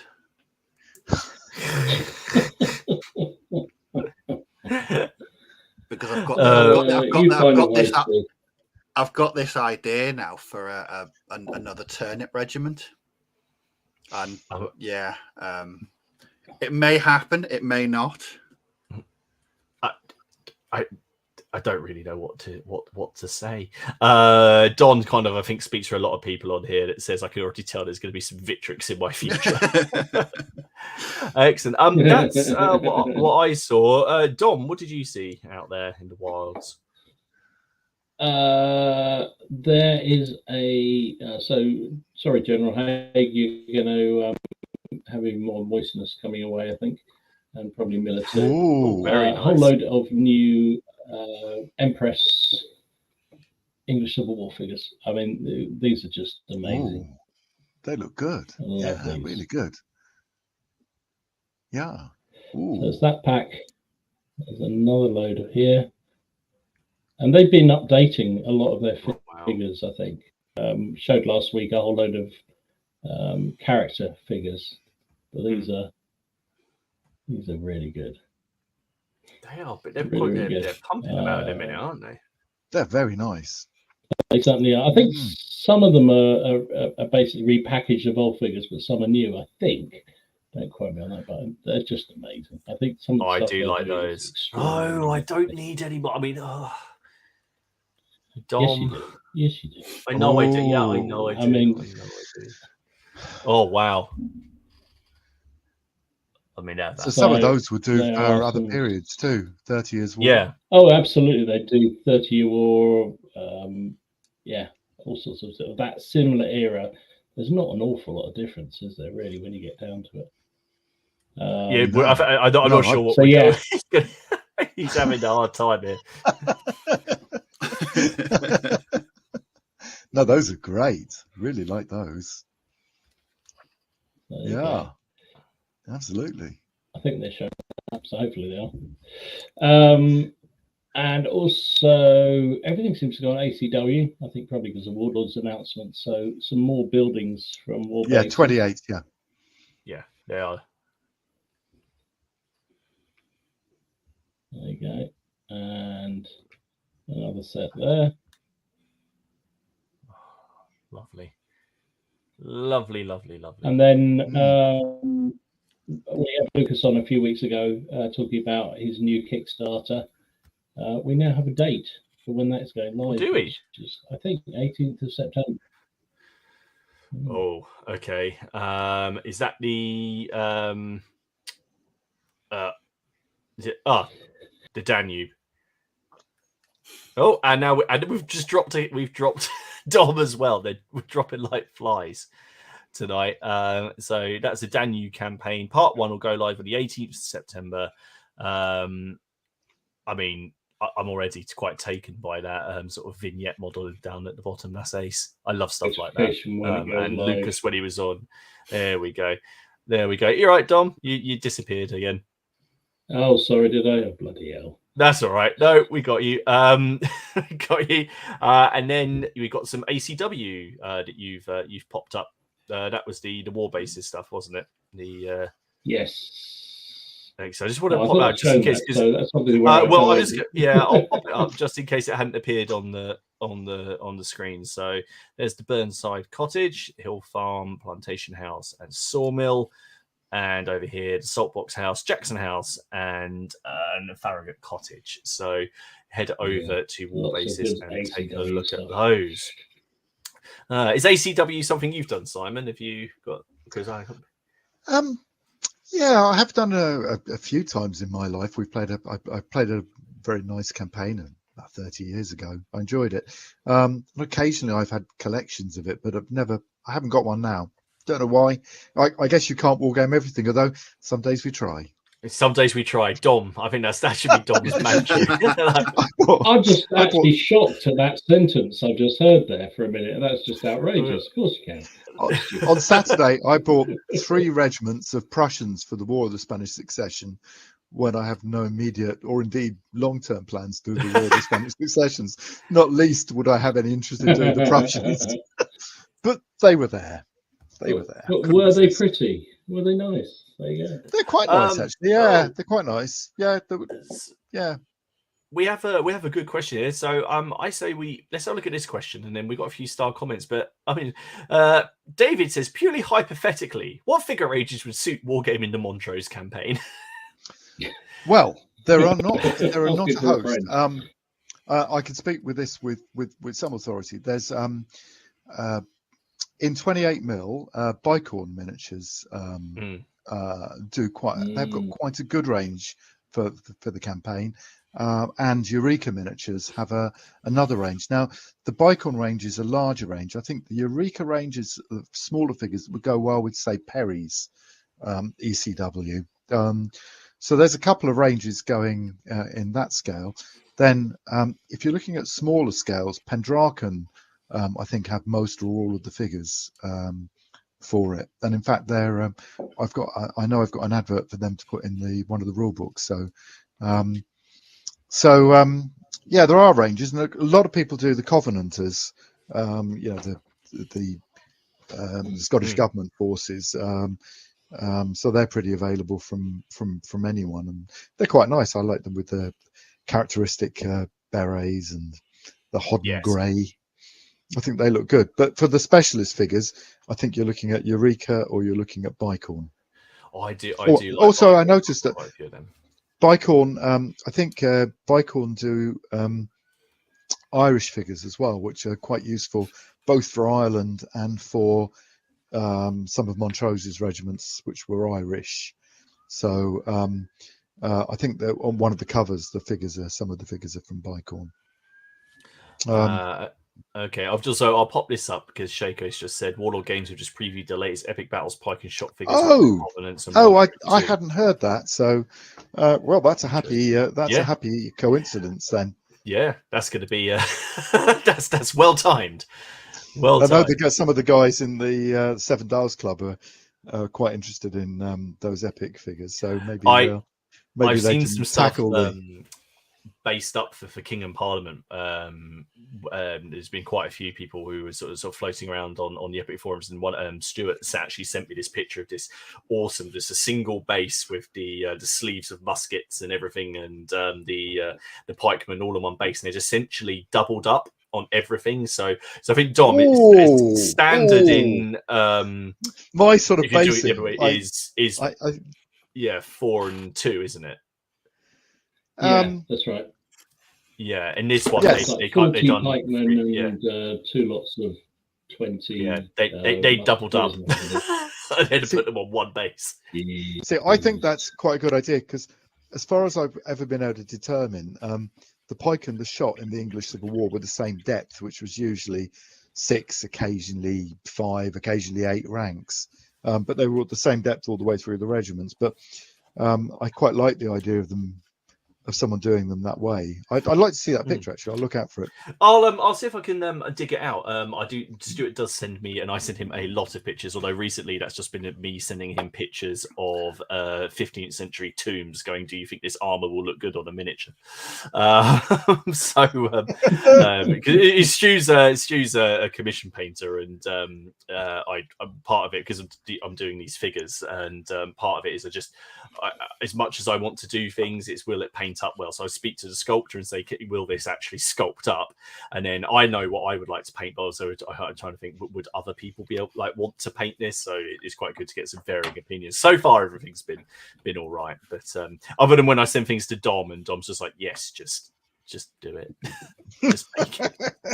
I have to say, kidding with the releases ahead of this hobby. Absolutely. Oh, here we go. And James, he's just with his bit. He's basing his up on FKP6. FKP6. Yes.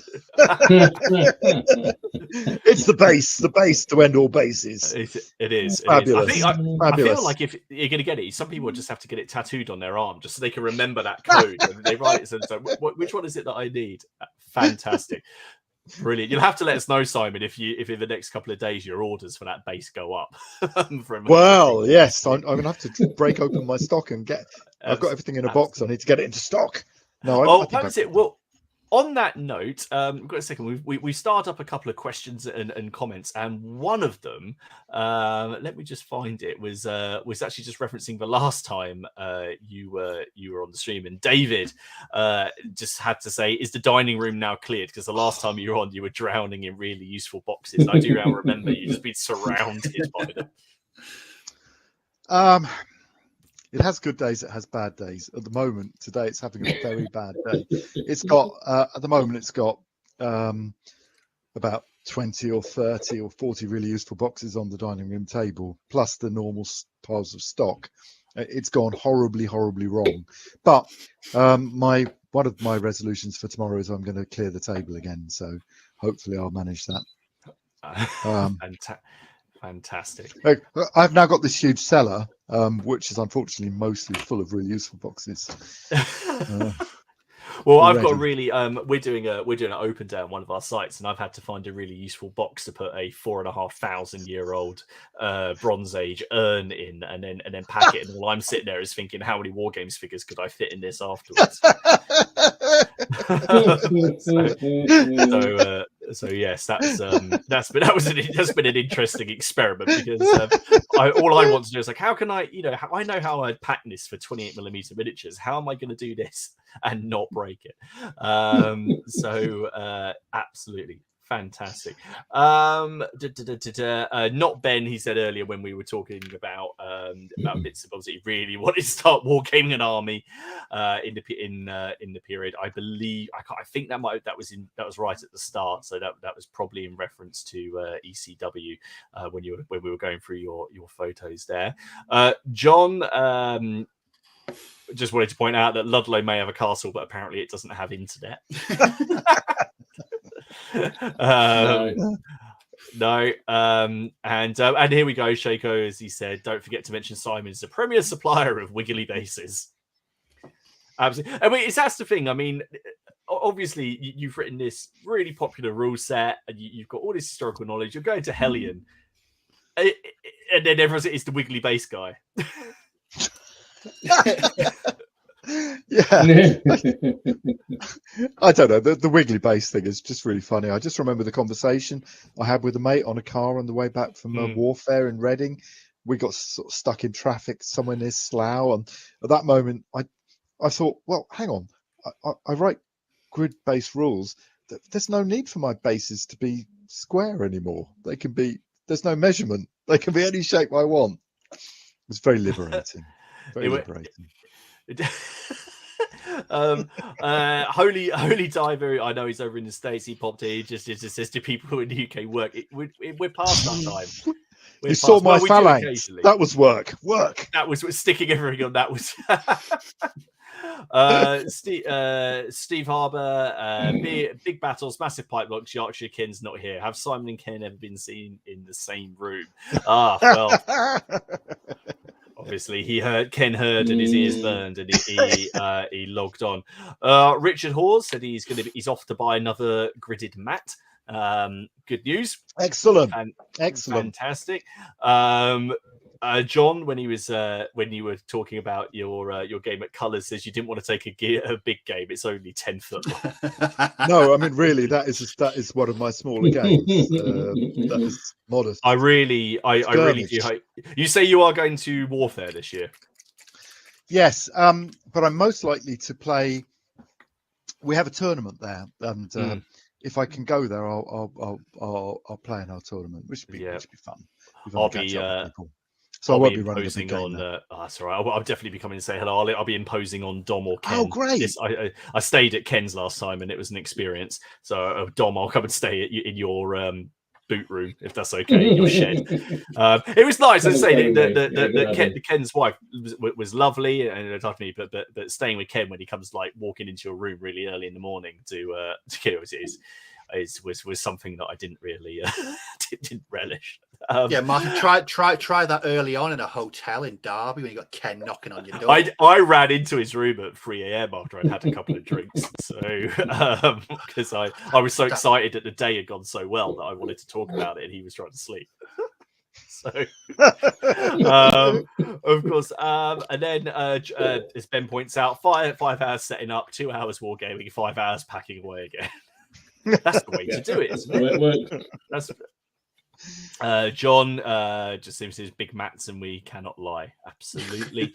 Talking about your the battlefields, it was just this was one of many comments that was just basically, I think, very inspired. Oh, cheers! Thank you. By them.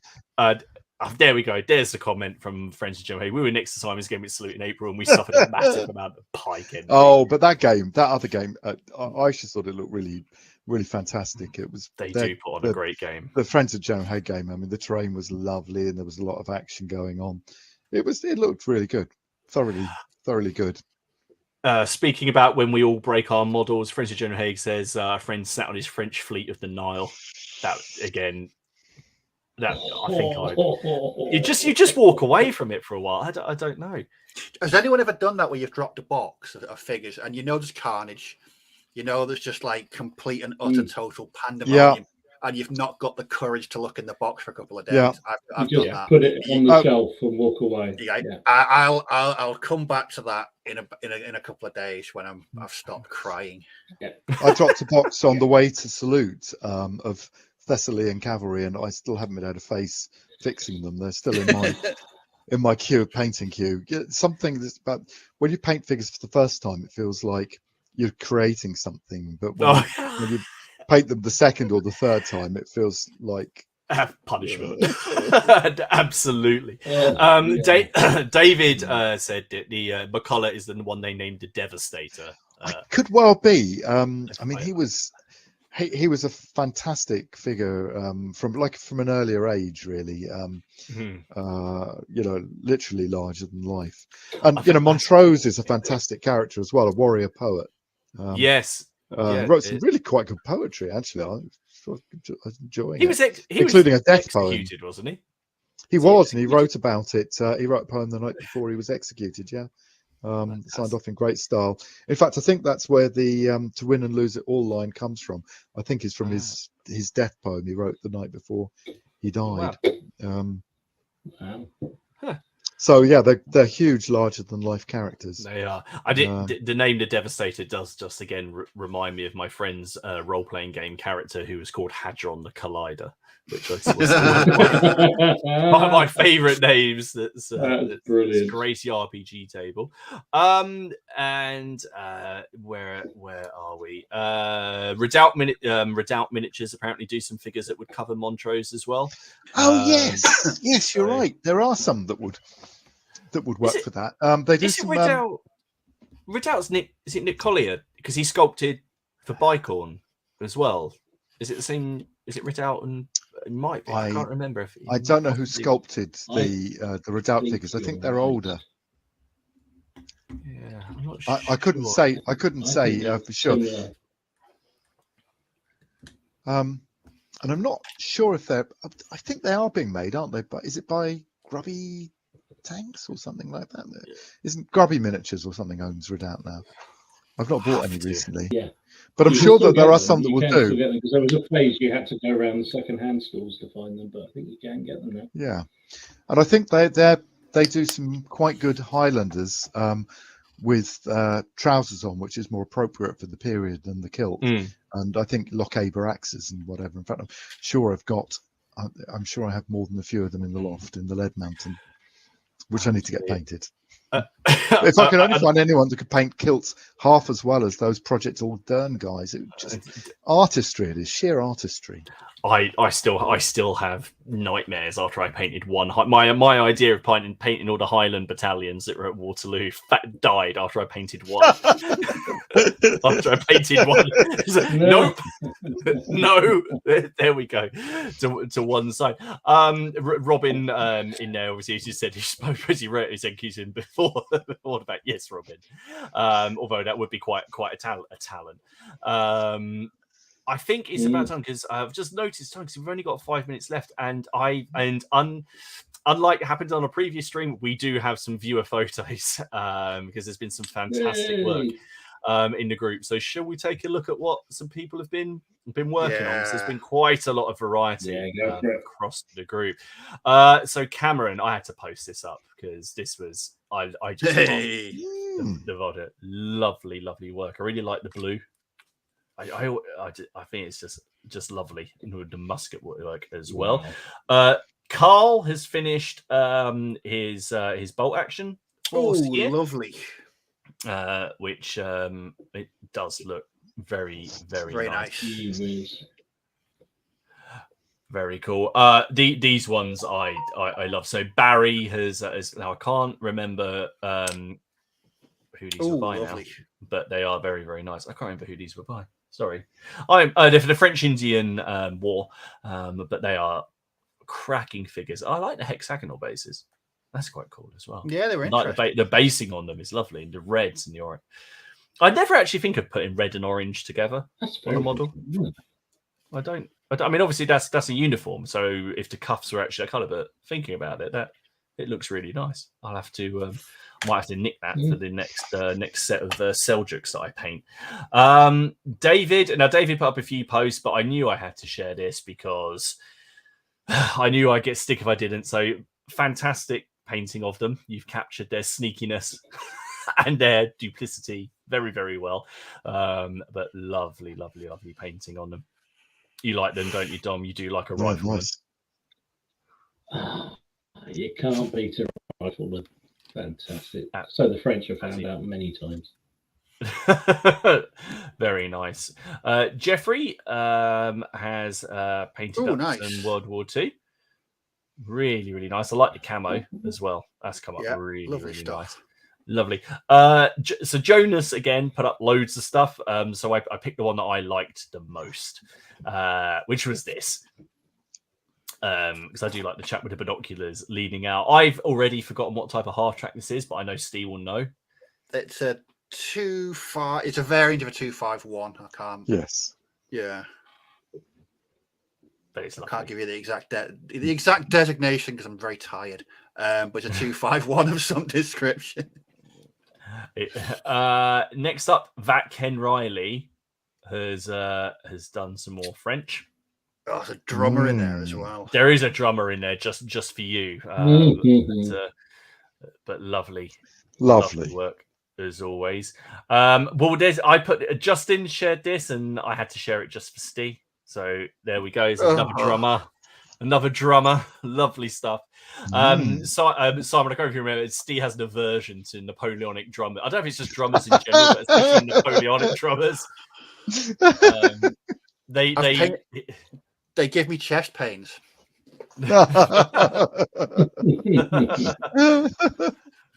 Fantastic. Matt has been working on some more Blood Red Skies, and he posted up some work in progress pictures on these. I know because he was using different masking tape for painting them. Again, I've forgotten what they are. Are they Heinkels? Heinkels, I think. Yeah. Yeah. So I really should write what they are in the file names. I thought I'd be able to remember, but clearly not. But they are lovely. And remember, Matt's putting out quite a few Blood Red Skies battle reports. So go and check those out. Nathan has been working on his Teutonic stuff, but so some Northern Crusade period, which doesn't get enough attention, I don't think, the Northern Crusades. But really nice. He's used them for Nevermind the Bill hooks. So he's got a tiny amount of Teutonic force. So very nice work. Benjamin, we've got to talk about Benjamin. Yeah. So here's his board. and his forces for Hastings. Oh, nice. I mean, just Very nice. Look at Utter that. madness, Benjamin. Madness. I love it. I absolutely love it. He said he was waiting for his friend to make the hill. Is it a mat? Is it the hill under it? Or is it custom made? It looks like it's a proper textured table, isn't it? Yeah, that's what I just. It looks that way. That's a cloth stretched across something. Yeah, you can see that's it's either the geek villain or the deep cut cloth stretched over something. I wonder if his friend maybe just built the sort of the base, the underhill, which I know is the name for it. Benjamin, how's he done that? How's he done the hill? How's he done it? Let us know in the comments. I know you're watching. So this is the figures and the things we're trying to convince him to bring to CrackCon. I mean, I know he lives in Denmark, so I'm sure he'll be able to get it in his hand luggage. It's fine. Next up, Sam has painted up one of my miniatures. Nice. In for his. Hang on, let me just go it. So this is his first. So from his ancestry, so this is Ferguson. So I love from the house Ferguson, and I love the work on the coat of arms. That is lovely. That's terrific. Gosh, really clear, lovely stuff. Lovely work. So yeah. Lovely stuff. It's Cosmetics are all made in 2 parts XPS. Yep. Yeah, I thought that looked like Geek Villain because it had the slight nap to it. I sell those. Brilliant. Benjamin, is that your profile? That is a very nice hat on your. That is fantastic. I hope you're bringing that. That's ace. Dan has now these intrigued me. Now I can't. These were basically a mix of, as I believe it, historical and fantasy to create. Just awesome. I love them. I think they are for fantasy, but I just love. Love to look at them. I was thinking about the Doomed. Absolutely. Do with those. Now I'm really sorry, but when I saved this, instead of saving the file name as the person who's painted them, I saved what they were. So I'm incredibly sorry if someone can identify this, because I've just called it Swiss, but that's obviously not the person that painted them. So I'm just see if I can find out. But it is lovely work. So this is the 4th Swiss regiment. I wonder if we can find those out very quickly. But it is lovely work. I'm very sorry I forgot it is. That was a remiss of me to not keep the file name.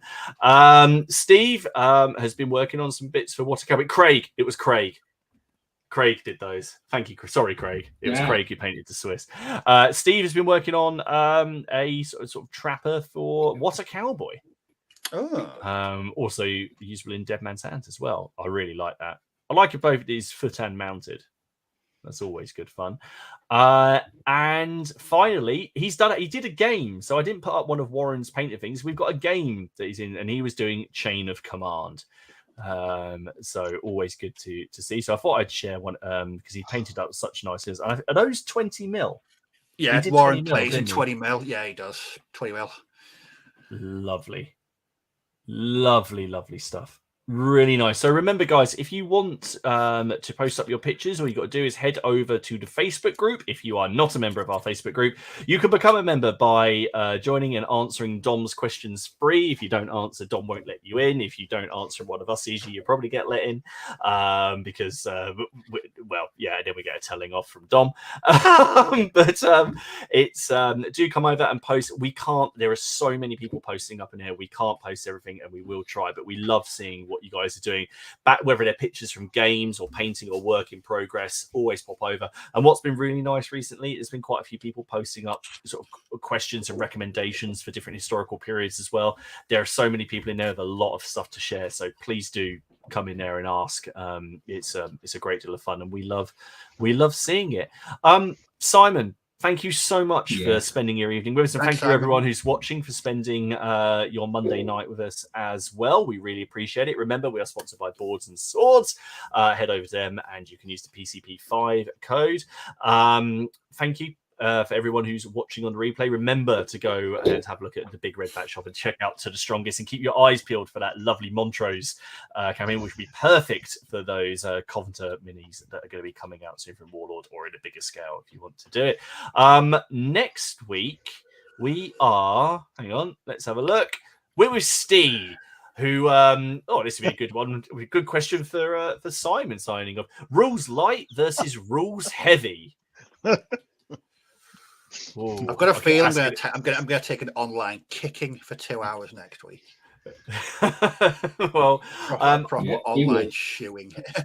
Well, what I might have to do, if it's okay with Simon, I think if Simon can maybe send me a message of what he thinks, I'll read that out. Rules light versus rules heavy, and maybe I'll get a couple of ones. And I already think I know what Steve's going to say, but guys, head over to the Facebook group. Steve will set up the stream, and you guys can put your opinions in there. Come along and join in. But I think with that said, Simon, thank you once again. Thank you so much for having me. 3 of us dropped out throughout the stream, and one of us is now getting a kicking because he's caused a power cut with his 3D printing. But anyway, guys, thank you so much for watching. Take care of yourselves. Hopefully there's going to be some thunderstorms this week and the weather's going to change, and we will see you all next week. So thank you. Bye-bye. Thank you. Bye. Bye. Bye.